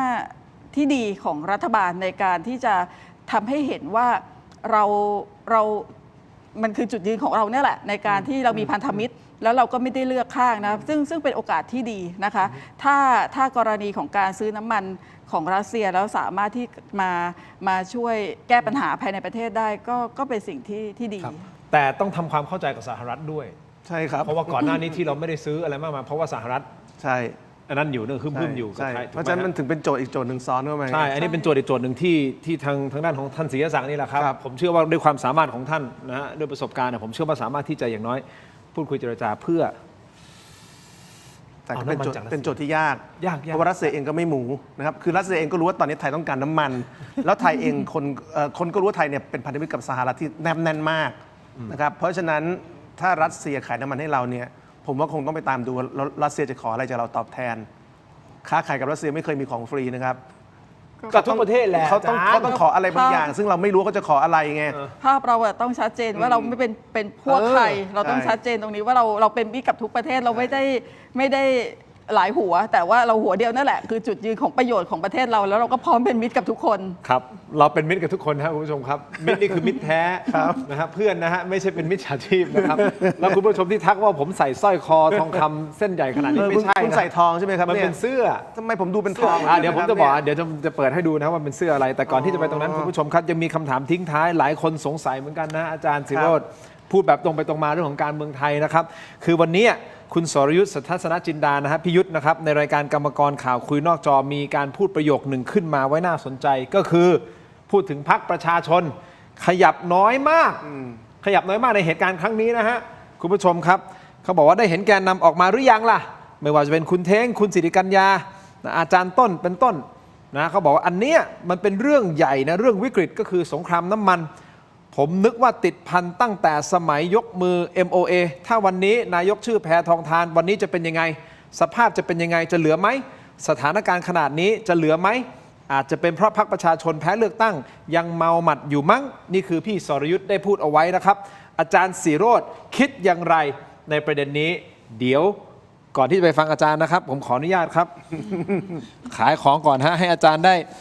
ซึมซับประเด็นนี้ก่อนเพราะหลายคนก็ถามว่าอยากรู้เหลือเกินพรรคประชาชนทำไมเงียบจังเลยในครั้งนี้นะครับเนื่องจากอาจารย์ก็ติดตามเรื่องของการเมืองเนาะก็เลยต้องถามอาจารย์ศิโรจน์นะครับแต่ผมขอ Lady First ได้ไหมครับได้ครับมอบนะฮะ Lady First ขอบคุณค่ะครับอาจารย์ครับคุณผู้ชมครับขอขอบคุณนะครับผลิตภัณฑ์ My Basin นะครับเม็ดอมซิงค์ plus นะผลิตภัณฑ์ไมบาซินจาก Greater Pharma นะครับที่มี 3 สูตรที่มีคุณประโยชน์จากวิตามินหลากหลายชนิดครับเม็ดอมซิงค์ plus วิตามินซีและ CoQ10 กลิ่นองุ่นมะนาวเม็ดอมซิงค์ plus ลูทีนและบิวเบอรี่กลิ่น black currant เม็ดอมซิงค์ plus เบต้ากลูแคนกลิ่นสตรอเบอรี่นะครับซิงค์มีส่วนช่วยในการทำหน้าที่ของระบบภูมิคุ้มกันและกระบวนการต่อต้านอนุมูลอิสระครับถ้าเจ็บคอไอเรียกเสริมภูมิคุ้มกันนะครับเลือกไมบาซินจาก Greater Pharma หาซื้อได้ที่ร้านสะดวกซื้อซูเปอร์มาร์เก็ตและร้านขายยาทั่วประเทศไมบาซินจาก Greater Pharma ก้าวสู่60 ปีอย่างมั่นคงและยั่งยืนนะครับนี่คือไมบาซินขอบคุณมากครับที่อยู่เคียงข้างถกไม่เถียงนะครับซานตาคลอสขอหยิบของออกมาก่อนนะครับซานตาคลอสมีของมอบให้ด้วยนะหลังจากไมบาซินไปแล้วก็ต้องอ้วยอันโอสถครับคุณผู้ชมครับนี่คือยาดมสมุนไพรตามังกรทองนะครับมอบให้อาจารย์ครับขอบคุณครับขอบคุณครับ อ้วยอันโอสถของดีแน่นอนครับเพราะฉะนั้นผมขอแนะนำวันนี้นะครับยาน้ำแก้ร้อนในเขากุยจากอ้วยอันโอสถนะครับบรรเทาไข้ตัวร้อนทานได้ทั้งเด็กและผู้ใหญ่นะครับมีจำหน่ายตามร้านขายยาทั่วประเทศอ่านคำเตือนในฉลากและเอกสารกำกับผลิตภัณฑ์ก่อนใช้นะครับยาน้ำแก้ร้อนในเขากุยจากอ้วยอันโอสถขอบคุณมากๆเลยนะครับที่อยู่เคียงข้างถกไม่เถียงนะครับต่อกันที่ยาท่าน้ำขาว49 บาทฝาสีฟ้าตราหารคู่นี่นะครับมาตรฐานสากลครับหาซื้อง่ายตามร้านขายยาแผนปัจจุบันทั่วไปนะครับราคาเพียง49 บาทนะครับเข้าถึงง่ายจาก HK Pharmaceutical นะครับมอบให้กับอาจารย์ทั้งสองท่านนะครับยาท่าน้ำขาวแก้ท้องอืดท้องเฟ้อรักษาลำไส้อักเสบฆ่าเชื้อโรคในลำไส้ด้วยนะครับนี่คือยาท่าน้ำขาว49 บาทฝาสีฟ้าตราหารคู่นะครับผมบอกเลยนะฮะมาตรฐานสากลครับนี่คือยาท่าน้ำขาวครับขอบคุณมากๆเลยนะครับต่อกันที่ผงปรุงรสครับขออนุญาตนะฮะอาจารย์ทำกับข้าวไหมคุณแม่ทำนี่ต้องมอบให้คุณแม่เลยนะฮะอาจารย์ฮะนี่มอบของดีนะฮะมอบให้คุณแม่นะครับผงปรุงรสหนึ่งครับขอบคุณมากๆเลยนะครับมีให้เลือกหลากหลายรสชาตินะครับปรุงอร่อยแน่รสหนึ่งครับไม่ว่าจะเป็นรสไก่รสหมูรสเนื้อต้มผัดแกงทอดยำหอมอร่อยได้ทันใจนะครับต้องรสหนึ่งNo. 1ปรุงอร่อยแน่รสหนึ่งครับโปรโมชั่นพิเศษนะครับ1แถม1และโปรโมชั่นสุดคุ้มอีกมากมายหาซื้อได้แล้ววันนี้ที่ Shopee Lazada TikTok และ Gourmet Market รวมถึงฟู้ดแลนด์และซุปเปอร์มาร์เก็ตทั่วไปปรุงอร่อยแน่รสหนึ่งนะครับขอบคุณมากๆครับอาจารย์มองนี้ก่อนก็ได้ครับครับผมขอบคุณมากครับรสหนึ่งนะครับได้นะครับโอเคขอบคุณฮะรสหนึ่งเห็นไหมนี่เห็นนะโอเคเห็นไหมอุ้ยขออภัยนี่หล่นหมดเลยได้ไหมอยากให้เราทำกับข้าวกินเร็วๆเนี่ยทำกับข้าวตรงนี้ได้ครับโทษทีได้เลยครับโอเคครับขอบคุณมากครับอันนี้ของดีเหมือนกันผมขอบอกเลยอาจารย์อันนี้ให้กินเลยครับอันนี้คือของดีเลยจริงอันนี้เป็น Royal Brand Rich and Soft Sliced Bread ก็คือขนมปังชนิดแผ่นเนื้อนุ่มสไลด์หนานะครับ Farmhouse ครับ Royal Bread สไลด์หนาเนื้อนุ่มนะครับที่สุดของ Farmhouse คุณภาพทุกคำครับอร่อยพรีเมียมยกระดับความอร่อยง่ายๆได้ทุกวันครับ Farmhouse Royal Bread Everyday Premium ครับนี่ฮะโฉมใหม่ด้วยนะฮะของดีครับขนมปังหอมทะลุถุงเนี่ยของดีครับ Farmhouse ขอบคุณมากๆนะครับ Farmhouse Royal Bread สไลด์หนาเนื้อนุ่มที่สุดของ Farmhouse นะครับคุณภาพครับมอบให้อาจารย์ครับตอนเช้าๆกินตอนเด็กๆเลยนะแจ่มเลยฮะขอบคุณค่ะขอบคุณครับอาจารย์ครับต่อกันที่นวัตกรรมใหม่ครับ BrainTech Tri Screen นะครับจอเสริมสุดล้ำที่สามารถทำงานพร้อมกันได้ถึง4หน้าจอในเวลาเดียวกันครับด้วยความคมชัดระดับ Full HD และการเชื่อมต่อที่ง่ายสุดๆครับเพียงเสียบสาย USB Type C ก็พร้อมใช้งานได้ทันทีครับน้ำหนักเบาด้วยนะครับพกพาสะดวกครับกดเข้าไปที่หน้า Facebook นะครับ Tero Digital พิมพ์คำว่า Tero Digital นะครับอย่าพลาดครับตอนสั่งซื้อใส่โค้ด Let's Play AI Let's Play AI รับส่วนลดทันที 2,000 บาทเลยนะครับซึ่งเรามี2ขนาดให้เลือกด้วยกันนี่14 นิ้วกับ16 นิ้วนะครับขอบคุณมากๆครับ BrainTech Tri Screen นะครับต่อกันที่บริษัทสะดวกสะอาดปลอดภัยจำกัดครับคือผู้ผลิตผงซักฟอกแบรนด์ไทยแท้ที่อยู่เบื้องหลังสินค้าคุณภาพในร้านค้าชั้นนำมากมายไม่ว่าจะเป็นแบรนด์คุ้มค่านะแบรนด์ Clean Action ของ 7-Eleven และ Lotus นะฮะยังมีแบรนด์แชมป์ของ CJ Express อีกด้วยแบรนด์ Clean D ของ Big C เราก็ทำให้นะครับและยังมีก้อนดับกลิ่นโถปัสสาวะชายแบรนด์ Apps นะดีไซน์สวยห้องน้ำหอมครับถ้าท่านสนใจสั่งซื้อหรืออยากผลิตผงซักฟอกในแบรนด์ของตัวเองแล้วก็ติดต่อได้ทุกช่องทางนะครับที่ชื่อว่า Thai Detergent นะครับขอบคุณมากๆนะครับ Thai Detergent นี่นะฮะขอบคุณมากๆเลยนะครับโอเคอุ้ยนี่ไงพูดเสร็จแล้วต้องมอบให้ด้วย อาจารย์ซักผ้าไหมฮะอย่าบอกนะคุณแม่ซัก โอ้โหดมากโหดจัดไม่กล้าตอบเลย ถูกต้องแล้วค่ะ เครื่อง ผม ซั ก็ ก ให้ที่บ้านซักผมไม่ได้ซักเองอาจารย์เครื่องซักผ้าไหมอาจารย์เครื่องซักผ้าโอเค คุณถามผมหน่อยดิเขาว่าซักผ้าเองไหม อาจารย์ซักผ้าเองไหม ผมซักผ้าเองครับ โอเคครับ ภูมิใจครับซักผ้าเองครับ มั่นใจครับ หนึ่งคำถามผมขอเนี่ยอาจารย์พรพันธ์ว่าเดี๋ยวอาจารย์ถามอาจารย์ศิโรจน์นะครับ อาจารย์ศิโรจน์ประเด็นที่พี่สรยุทธ์สุทัศนจินดาพี่ยุทธนะในรายการกรรมกรข่าวคุยนอกจอถามหาพรรคประชาชนทำไมขยับน้อยมาก ในเหตุการณ์ครั้งนี้มันก็น่าคิดอยู่นะอาจารย์ศิโรจน์มองไงครับในสิ่งที่พี่ยุทธเขาตั้งข้อสังเกต คือผมว่าโดยพื้นฐานเนี่ยนะครับเรื่องการบริหารประเทศเนี่ยเป็นเรื่องที่รัฐบาลต้องรับผิดชอบนะครับแต่ว่าเมื่อไหร่ก็ตามที่รัฐบาลบริหารแล้วมีปัญหานะครับฝ่ายค้านก็ควรจะมีหน้าที่ในการนำเสนอวิสัยทัศน์มุมมองให้คนเห็นว่าถึงคุณไม่ได้เป็นรัฐบาลคุณมีวิสัยทัศน์หรือคุณมีแนวทางในการแก้ไขปัญหาประเทศอย่างไรนะครับแต่ต้องแยกว่าความรับผิดชอบของฝ่ายค้านกับฝ่ายรัฐบาลไม่เหมือนกันฝ่ายรัฐบาลมีหน้าที่ในการแก้ปัญหาเชิงปฏิบัตินะครับ execute เอาน้ำมันมาให้ได้นะครับฝ่ายค้านไม่ได้มีหน้าที่หรืออำนาจในการแก้ไขปัญหาเชิงปฏิบัติเช่นถ้าน้ำมันขาดแคลนเนี่ยฝ่ายค้านไปบอกรัฐบาลไม่ได้หรอกว่าทำยังไงแต่สิ่งที่ฝ่ายค้านทำได้คือพูดถึงการแก้ปัญหาระยะยาวที่ยั่งยืนเช่นนะครับพูดเรื่องของการที่ประเทศเราจะลดการพึ่งพาพลังงานฟอสซิลยังไงอย่างเงี้ยเราพูดได้นะครับพูดถึงการพัฒนาพลังงานที่หมุนเวียนระยะยาวอย่างไรอย่างเงี้ยพูดได้เพราะฉะนั้นผมคิดว่าฝ่ายค้านก็มีภารกิจของตัวเองที่ต้องตอบในเวลาที่เกิดปัญหาแต่แน่นอนว่าภารกิจของฝ่ายค้านกับฝ่ายรัฐบาลเป็นคนละชุดกันนะครับทีนี้ถ้าเกิดถามผมในครั้งนี้ผมเรื่องของน้ำมันมันเป็นเรื่องใหญ่เหมือนกันนะเป็นเรื่องใหญ่นะครับแต่ผมคิดว่าในความเป็นเรื่องใหญ่นะครับพรรคประชาชนก็อาจจะต้องทำให้คนเห็นว่าปัญหาน้ำมันขาดแคลนในมุมมองพรรคประชาชนมันเกิดจากอะไรกันแน่เช่นสภาตอนนี้เปิดแล้วสภาสามารถจะเป็นกลไกตรวจสอบได้ว่าสิ่งที่คนไทยข้องใจวันนี้นะครับน้ำมันทางบัญชีรัฐบาลบอกว่ามี100 วันตอนแรกบอกมี 90 วันจำนวนหนึ่งอยู่ระหว่างเดินทางเนี่ยวันนี้เมื่อสภาเปิดนะครับเราต้องใช้กลไกสภาในการทำให้ประชาชนว่าตกลงน้ำมันในประเทศที่มีจริงๆที่ใช้ได้จริงๆที่เติมได้จริงๆเนี่ยมันมีอยู่กี่วันข้อที่1ข้อที่2แล้วถ้าน้ำมันที่มันมีจริงๆในประเทศเนี่ยมันพอทำไมน้ำมันหน้าปั๊มไม่มีพอสภาเปิดผมคิดว่าฝ่ายค้านต้องตรวจสอบเรื่องนี้ทันทีแล้วเรื่องนี้เป็นหน้าที่ฝ่ายค้านที่ทำได้ด้วยแล้วผมก็หวังว่าฝ่ายค้านอื่นไม่ว่าจะเป็นประชาธิปัตย์หรือกล้าทำก็ต้องร่วมมือกันด้วยใช่ไหมเพราะว่างานนี้เป็นงานใหญ่นะครับเป็นงานที่เรากำลังจะต้องจับโกหกว่าการที่น้ำมันหน้าปั๊มไม่พอเนี่ยถ้าไม่พอเพราะของขาดเราไม่ว่า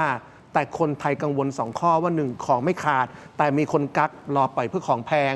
2ของไม่ขาดแต่คนไม่ปล่อยเพราะมีนโยบายที่ผิดพลาดนั่นคือวิธีบริหารนโยบายเหมือนเจ้าคุณปู่ว่าน้ำมันขาดแคลนเราต้องไม่ปล่อยน้ำมันเข้าตลาดซึ่งอันนี้เป็นวิธีบริหารนโยบายที่ผิดเพราะหน้าที่ของฝ่ายค้านเนี่ยผมคิดว่าพอวันที่19โหวตนายกแล้วเนี่ยนะครับสัปดาห์ถัดไปสภาเปิดนะครับยื่นยติยื่นกระทู้เลยนะครับให้รัฐบาลมาตอบว่าตกลงเนี่ยปัญหาน้ำมันขาดเพราะอะไรนะครับและมันมีคนกักหรือไม่นะครับรวมทั้งนโยบายของรัฐบาลในการปล่อยน้ำมันสำรองเข้าประเทศนะครับเข้าระบบตลาดเนี่ยมีความผิดพลาดหรือเปล่าเพราะหลายประเทศมีปัญหาแบบนี้แต่รัฐเลือกปล่อยน้ำมันสำรองเข้าตลาดเพื่อลดพานิคนั่นคือหน้าที่ฝ่ายค้านเมื่อสภาเปิดที่จะต้องทำแล้วผมมองว่ารัฐบาลจะให้ความร่วมมือจะต้องไม่มีดราม่าจากรัฐบาลว่าเฮ้ยคุณเป็นฝ่ายค้านคุณอย่ามาถามเยอะพวกผมรัฐบาลตั้งใจทำงานต้องไม่มีดราม่าแบบนี้จากรัฐบาลด้วยอย่างสิ้นเชิงวันนี้รู้สึกว่าทางด้านของพรรคประชาชนก็มีแถลงออกมาป่ะทางทีมงานเช็คให้ผมมีแถลงออกมาแล้วเนาะนะครับแต่ที่ผมถามไปก็คือดูมุมมองอาจารย์ศิโรจน์ว่าสุดท้ายสุด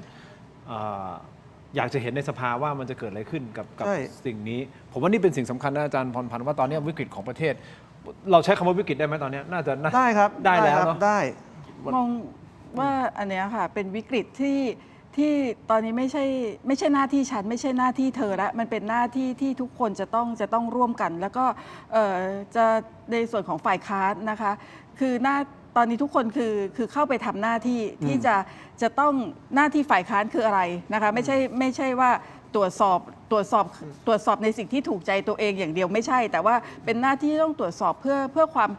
ถูกต้องความเหมาะสมแล้วก็แก้ปัญหาที่เกิดขึ้นในประเทศเพราะฉะนั้นในการทำหน้าที่ของฝ่ายค้านนะคะก็คือต้องทำทุกเรื่องที่เป็นเรื่องปัญหาของประชาชนนะคะไม่ว่าจะเป็นเรื่องที่เป็นวิกฤตในตอนนี้ซึ่งเป็นโอกาสที่สามารถที่จะทำได้นะคะแล้วก็ควรที่จะต้องทำด้วยนะคะว่าสิ่งที่เหมาะสมคืออะไรนะคะปัญหาคืออะไรเหมาะสมที่จะต้องทำคืออะไรแก้ไขคืออะไรกลายเป็นว่าตอนนี้ฝ่ายค้านไม่เหมือนกับว่าตัวเองยังไม่รู้ว่า หน้าที่ของตัวเองที่เกี่ยวข้องในภาวะวิกฤตแบบเนี้ยตัวเองจะต้องทำอะไร หรือว่ายังรั้งรออะไรอยู่ หรือว่ายังไม่ใช่ประเด็นที่ตัวเองอยากจะทำหรือเปล่าก็เลยดูเหมือนกับว่ายังไม่ใช่รัฐบาลก็ยังไม่ใช่หรืออะไรคืออันเนี้ย เขารออยู่หรือเปล่ารอเข้าสภาอย่างนี้อาจารย์มองไง ไม่น่าจะต้องรอไหมคะเพราะว่าเราก็ต้องเติมน้ำมันแพงกันอยู่ทุกวันมองว่าคือกลายเป็นว่าหน้าที่มันไม่ใช่เฉพาะหน้าที่ในมิติการเมืองอย่างเดียวอ่ะมันเป็นหน้าที่ทุกคนต้องรับผิดชอบร่วมกันกลายเป็นทุกคนหรือโดยเฉพาะฝ่ายค้านนะคะถ้าเราพูดถึงกรณีฝ่ายค้านเนี่ยเพิกเฉยกับหน้าที่ที่ตัวเองจะต้องทำมองแค่ว่าจะรอเมื่อไหร่ที่สามารถที่จะพูดและเป็นประโยชน์กับตัวเองได้ค่อยทำหรือว่ามีผลทันทีกับตัวเองค่อยทำซึ่งอันนี้ดิฉันมองว่าไม่เหมาะสมนะคะความที่ภาระหน้าที่ที่รับผิดชอบเนี่ยไปเป็นผู้แทนแล้วจะฝ่ายไหนก็ตาม อันนี้คือสิ่งที่สำคัญที่ต้องทำอันนี้คือหน้าที่มากกว่ากลายเป็นในตอนนี้นี่พูดถึงหลักการนะว่าหลักการฝ่ายค้านควรเป็นยังไงล่ะ ใช่แล้วก็พอพูดถึงหลักการแล้วแต่ในทางปฏิบัติไม่ทำไหมคะก็แปลว่าหลักการคุณก็ยังไม่รับรู้ในทางปฏิบัติคุณก็ยังไม่ปฏิบัติด้วย ซึ่งอันนี้มันก็นอกจากประชาชนจะแพนิคของแพงแล้วยังแพนิคว่าสิ่งที่เกิดขึ้นเนี่ยมันจะไปในทิศทางไหนที่น่ากังวลมากกว่าที่อาจารย์ศิโรจน์บอกก็รอถ้าสมมติเกิดประชุมสภาเมื่อไหร่ก็ฝ่ายค้านก็คือผมว่าถ้าเกิดสภายังไม่เปิดฝ่ายค้านก็ทำได้อย่างมากคือพูดนะครับไม่ว่าจะเป็นประชาธิปัตย์หรือว่าพรรคประชาชนหรือกล้าทำนะครับก็ทำได้เต็มที่คือพูดและเสนอความเห็นครับคือหน้าที่งานฝ่ายค้านมันทำได้แค่นี้คือถ้าสภาไม่เปิดคุณก็แสดงความเห็นนะครับประชาธิปัตย์แสดงความเห็นว่าคุณคิดยังไงประชาชนแสดงความเห็นว่าคุณคิดยังไงกล้าทำแสดงความเห็นว่ายังไงแล้วสังคมก็ฟังดูว่าฟังแล้วเขาท่าไหมแล้วความเป็นฝ่ายค้านมันทำได้แค่นี้แหละครับคือถ้าสภาไม่เปิดคุณพูดนะครับแต่ถ้าสภาเปิดคุณใช้สภาตรวจสอบโอเคอำนาจเขามีอยู่แค่นี้นะครับถ้าคุณอยากให้มีอำนาจมากกว่านี้คุณต้องให้เขาไปเป็นรัฐบาลก็พูดถึงหลักการนะฮะทีมงานช่วยดูนิดนึงครับพอดีมันมีแถลงเห็นเขาออกมาพูดคุณไอติมออกมาพูดหรือเปล่าประเด็นเนี้ยนะช่วยหาผมนี่เพื่อความเป็นธรรมเดี๋ยวกลายเป็นว่าเรานำเสนอแล้วแต่ข้อเสนอแนะก็ยังดีใช่มีก็ยังดีรู้สึกมีการแถลงของคุณอิสรีใช่ไหมครับที่เป็นบัญชีรายชื่อได้เดี๋ยวเขาแถลงอะไรสักอย่างหนึ่งแต่เราไม่ได้ตามก่อนที่จะไปตรงนั้นคุณผู้ชมครับมาฉลองครบรอบ5 ปีถกไม่เถียงกันหน่อยนะครับแฟนรายการตัวจริงห้ามพลาดนะครับกับบ็อกเซตนี่นะฮะคุณผู้ชมขออนุญาตขอก้มลงไปหยิบนิดนึงหายไปจากจอเนี่ยมานี่ครับนี่คือบ็อกเซตครับฉลองครบรอบ5 ปีครับสุดพรีเมียมนะฮะราคาเพียง799 บาทประกอบไปด้วย3ไอเทมสุด Exclusive นะครับเสื้อรุ่นประวัติศาสตร์ครับ 5th Anniversary Limited Edition นะฮะเสื้อคุณภาพสูงจากแบรนด์ Grand Sport ครับผลิตจากเนื้อผ้าไมโครฟิลาเมนต์สัมผัสพรีเมียมเส้นใยละเอียดนะครับนุ่มลื่นสบายผิวด้วยนวัตกรรม Moisture Wicking Technology นะครับมีไซส์ให้เลือก9 ขนาดเลยนะครับตั้งแต่ XS XS จนถึง 5XL นะครับนี่คือไอเทมแรกไอเทมที่2ครับสติ๊กเกอร์ทินน้อยร้อยอาชีพใครตั้งชื่อทินน้อยร้อยอาชีพขอบคุณมากๆนะครับของสะสมชิ้นพิเศษครับที่สร้างมาเพื่อฮีลใจคุณโดยเฉพาะนะครับด้วยไซส์มาตรฐานนะที่เหมาะสำหรับแปะหลังเคสมือถือแล็ปท็อปไดอารี่หรือแก้วน้ำใบโปรดของท่านก็สามารถติดได้นะครับเดี๋ยวผมหยิบออกมาให้ดูและยังมียาดมถกไม่เถียงรุ่นดมแล้วเถียงต่อได้นะครับคุณผู้ชมครับเป็นยาดมรุ่นพิเศษฮะคุณผู้ชมตรามังกรทองหอมเย็นชื่นใจพร้อมยกระดับนะยาดมของคุณให้กลายเป็นแฟชั่นไอเทมด้วยนะครับด้วยดีไซน์สุด Exclusive สุดพิเศษนะครับที่สำคัญคุณผู้ชมครับได้ร่วมกันทำบุญไปกับเราด้วยนะครับทุกคำสั่งซื้อของคุณร่วมสมทบทุน 10% หลังหักค่าใช้จ่ายมอบให้กับมูลนิธิบ้านพระพรครับรีบหน่อยนะครับของมีจำนวนจำกัดเสื้อคือตัวนี้ครับนี่ฮะใส่สบายได้ผมใส่อยู่อาจารย์ที่ใส่แล้วเหมือนมีทองใช่ไหมครับที่ใส่แล้วเหมือนมีทองตัวนี้แหละข้างหน้าเป็นอย่างนี้ข้างหลังเป็นอย่างนี้อาจารย์ครับนี่ since 2021 นี่นะฮะ5 ปีครับผ้าดูนิ่มดีดีฮะอาจารย์เนี่ยเมื่อวานนี้ขายดีมากเลยเมื่อวานอ่ะวันแรกนะเมื่อวานนี้เราวันแรกเลยนะสินค้ามีจำนวนจำกัดนะครับเป็นสินค้านำเข้ารอคุณนำออกนะฮะสติ๊กเกอร์นี่ทำสติ๊กเกอร์ขายจริงๆนี่ทินน้อยร้อยล้านนี่สติ๊กเกอร์จริงนะแปะได้นะแปะโทรศัพท์มือถืออะไรพวกนี้นะกี่รูปเนี่ยรูป10ถ้าเป็นรูปผมมันมี10 รูปแล้วก็มีโลโก้เห็นไหมแล้วก็พวกถกใจคนค้นหมาป่าอะไรพวกนี้นี่ใน10 รูปเนี่ยคุณทินชอบรูปตัวเองไหนที่สุดชอบทุกรูปเลยอ่ะเลือกสักรูปหนึ่งเนี่ยสมมติจะเลือกอันหนึ่งให้ลูกเนี่ยจะอันไหนลูกตัวเองก่อนผมต้องการให้ลูกจริงๆอะผมก็ลูกชอบเล่นตัวนี้ชอบเล่นเขาเรียกว่าอะไรพวก นี่ หมาป่านะ ใช่ชอบแบบแห่ใส่กันผมก็ลูกคนนี้อันนี้ ก็ดีอยู่เนาะ แลบลิ้นเนี่ย เด็กๆก็ เพราะว่า ชอบ ลิ้น นะ ลูกกับลิ้นผมนี่ยาวๆพอกันเลยนะ นี่นะครับ โทษนะครับ อาจารย์ อันเนี้ยผมบอกได้เลยพิเศษสุดๆอีกอันหนึ่งเป็นไอเทมที่บอกว่าเป็นยาดมรุ่นพิเศษครับดมแล้วเถียงต่อได้ ถ้าคุณกำลังเถียงกับใคร แล้วคุณรู้สึกว่าคุณหมดกำลัง คุณดมแล้ว เถียงไม่ไหวแล้ว เถียงได้ คุณดมตัวนี้ คุณเถียงต่อได้ทันทีครับ เป็นยาดมรุ่นพิเศษมันเป็นเคสใส่ยาดมนี่เป็นเคสฮะ เฮ้ย นี่แล้วข้างในเป็นยาดมสมุนไพรตามังกรทอง อันนี้เจ๋งอันนี้เจ๋ง เป็นเคสนี่อันนี้โทษนะมันซีลอยู่นะครับเราแกะเลยได้ปะไม่แกะก็ได้นี่นะนี่ฮะยาดมมังกรทองจากอ้วยอันโอสถครับนี่ เพราะฉะนั้นซื้อเซตนี้ไปก็จะได้ยาดมข้างในด้วยเนาะ ใช่ครับอันนี้ใช้ reuse ได้ฮะแล้วก็มีที่คล้องเราคล้องแบบ เอามีที่คล้องด้วย นั่นแหละเป็นที่คล้องด้วยนะครับนี่ฮะ แล้วถ้ายาดมผมหมดผมทำยังไงครับ ซื้อยาดมฮะอาจารย์ สนับสนุนเขาหน่อยอาจารย์แล้วในนี้ยังมีกล่องนี้กล่องทำมาเพื่อพิเศษนะฮะ ครับ ลายมือผมมากเลย ข้างในก็จะมีลายมือและลายเซ็นผมครับนี่ครับทีมงานให้ผมเขียนเองแล้วผมเขียนดูในลายมือผมเหมือนเด็กเลย อันนี้เขียน ไม่เขียน ทุกอันด้วยมือหมดเลยไหม ไม่ครับ พิมพ์ เขียนมาแล้วพิมพ์ อ๋อ ถ้าเขียนทุกอันผมไม่ไหวแล้วครับงานการไม่ต้องทำกันเลยนะหรืออยากจะให้ผมเขียนสดใส่กล่องใช่ไหมรีเควสมาได้รีเควสมาได้เดี๋ยวผมเขียนให้ อันนี้ยิ่งขายดีนะ แต่อย่าให้เขียนกรอนอะไรพวกนี้ผมไม่ไหวนะมันเขียนยาวไป สมมติแบบขอข้อความด้วยได้ไหม ข้อความ ได้นะออนดีมานได้อยู่นะ คือทีมงานไม่ปรึกษาผมเลยนะ ได้อย่างเดียวเลยนะแล้วถึงเวลาผมก็ทำอย่างเดียวเลย ใช่เพราะเขาไม่ต้องเป็นคนเขียนอยู่แล้วครับ ใช่ครับผมเป็นคนเขียนนี่คือความน่ารักของทีมงานผมไม่เถียงนะฮะผมบอกได้เลยลองดูครับ 799 บาทนะครับสแกนเคอร์โค้ดหน้าจอตอนนี้นะฮะบ็อกเซตฉลองครบรอบ 5 ปีนะครับของดีสุดแรครับนะครับหมดรอบนี้ไม่มีผลิตเพิ่มนะฮะเราทำมาทั้งหมด 15 กล่องนะครับ น้อยจัดกลัวขายไม่ออกอาจารย์ เขียนได้เลย ผู้โดนตอนกลัวขายไม่ออกป่ะ เฮ้ยขายดีขายดีขายดี โอเคนิดเดียวสั้นๆพรรคประชาชนนะครับเดี๋ยวจะหาว่าเราไม่เป็นธรรมกับเขานะอาจารย์พรรคประชาชนเสนอรัฐบาลเร่งแก้ปัญหาวิกฤตน้ำมันไฟฟ้าและรัฐบาลต้องบอกความจริงกับประชาชนด้วยโอเควันที่ 17 มีนาคมนี้ที่พรรคประชาชนนายวีรยุทธ์การจนะชูฉัตรรองหัวหน้าพรรคประชาชนแถลงข่าวถึงวิกฤตการน้ำมันและความปั่นป่วนในตลาดพลังงานจากผลกระทบความขัดแย้งในตะวันออกกลางโดยระบุว่าสาเหตุที่สำคัญที่ทำให้เกิดความปั่นป่วนและตื่นตระหนกของประชาชนเป็นเพราะรัฐบาลพยายามพูดกับสังคมที่ไม่ตรงกับสิ่งที่ประชาชนอยากรู้ดังนั้นรัฐบาลต้องมีความชัดเจนว่าจะเติมน้ำมันได้ที่ปั๊มไหนมีปริมาณเท่าไหร่และแนวทางบริหารของกองทุนน้ำมันจะเอาอย่างไรจะพยุงราคาน้ำมันต่อไปหรือจะทยอยขยับราคาเพื่อส่งสัญญาณให้ประชาชนและภาคอุตสาหกรรมปรับตัวและในระยะ 2-6 เดือนข้างหน้านี้จะมีแนวทางรับมืออย่างไรและอีกปัญหาที่จะตามมาคือค่าไฟฟ้าจึงอยากให้รัฐบาลลดค่าไฟสำหรับกลุ่มเปราะบางขอให้รัฐบาลประกาศโควต้ารับซื้อไฟฟ้าเพิ่มเติมจากหลังคาบ้านที่มีการติดตั้งโซลาร์เซลล์เป็นต้นอย่างไรก็ตามวิกฤตน้ำมันครั้งนี้เป็นบทพิสูจน์การทำงานของรัฐบาลทั้งกลุ่มบ้านใหญ่และผู้เชี่ยวชาญต่างๆว่าจะต่อสู้เพื่อประชาชนหรือจะยอมรับผลประโยชน์ของกลุ่มเครือข่ายอิทธิพลครับแถลงจากพรรคประชาชนขอบคุณมากๆครับ แล้วก็มีพูดเรื่องไฟฟ้าด้วยนะว่าขอให้รัฐบาลเนี่ยควบคุมเรื่องไฟฟ้าเพราะว่าไฟฟ้าจะแพงจากเรื่องแก๊ส ครับผม มีการแถลงของคุณสุภโชติวันเดียวกัน ขอบคุณมากๆครับคุณผู้ชมมาดูบทกันหน่อยฮะเราถามท่านว่าคุณได้รับผลกระทบจากสงครามตะวันออกกลางหรือยัง 88% โอ้ยได้รับผลกระทบแล้วนะครับ 12% ยังไม่ได้รับผลกระทบนะครับคนโหวตเข้ามาประมาณเท่าไหร่ 5-6,000 โหวตนะครับขอบคุณครับสำหรับการโหวตขอบคุณอาจารย์ทั้งสองท่านครบถ้วนสมบูรณ์นะฮะสำหรับวันนี้นะฮะติดตามสถานการณ์ต่อไปแล้วไปดูนะฮะว่าท่านเติมน้ำมันได้หรือเปล่าครับพรุ่งนี้ค่อยมาคุยกันต่อ ได้ครับ ขอบคุณครับอาจารย์ครับ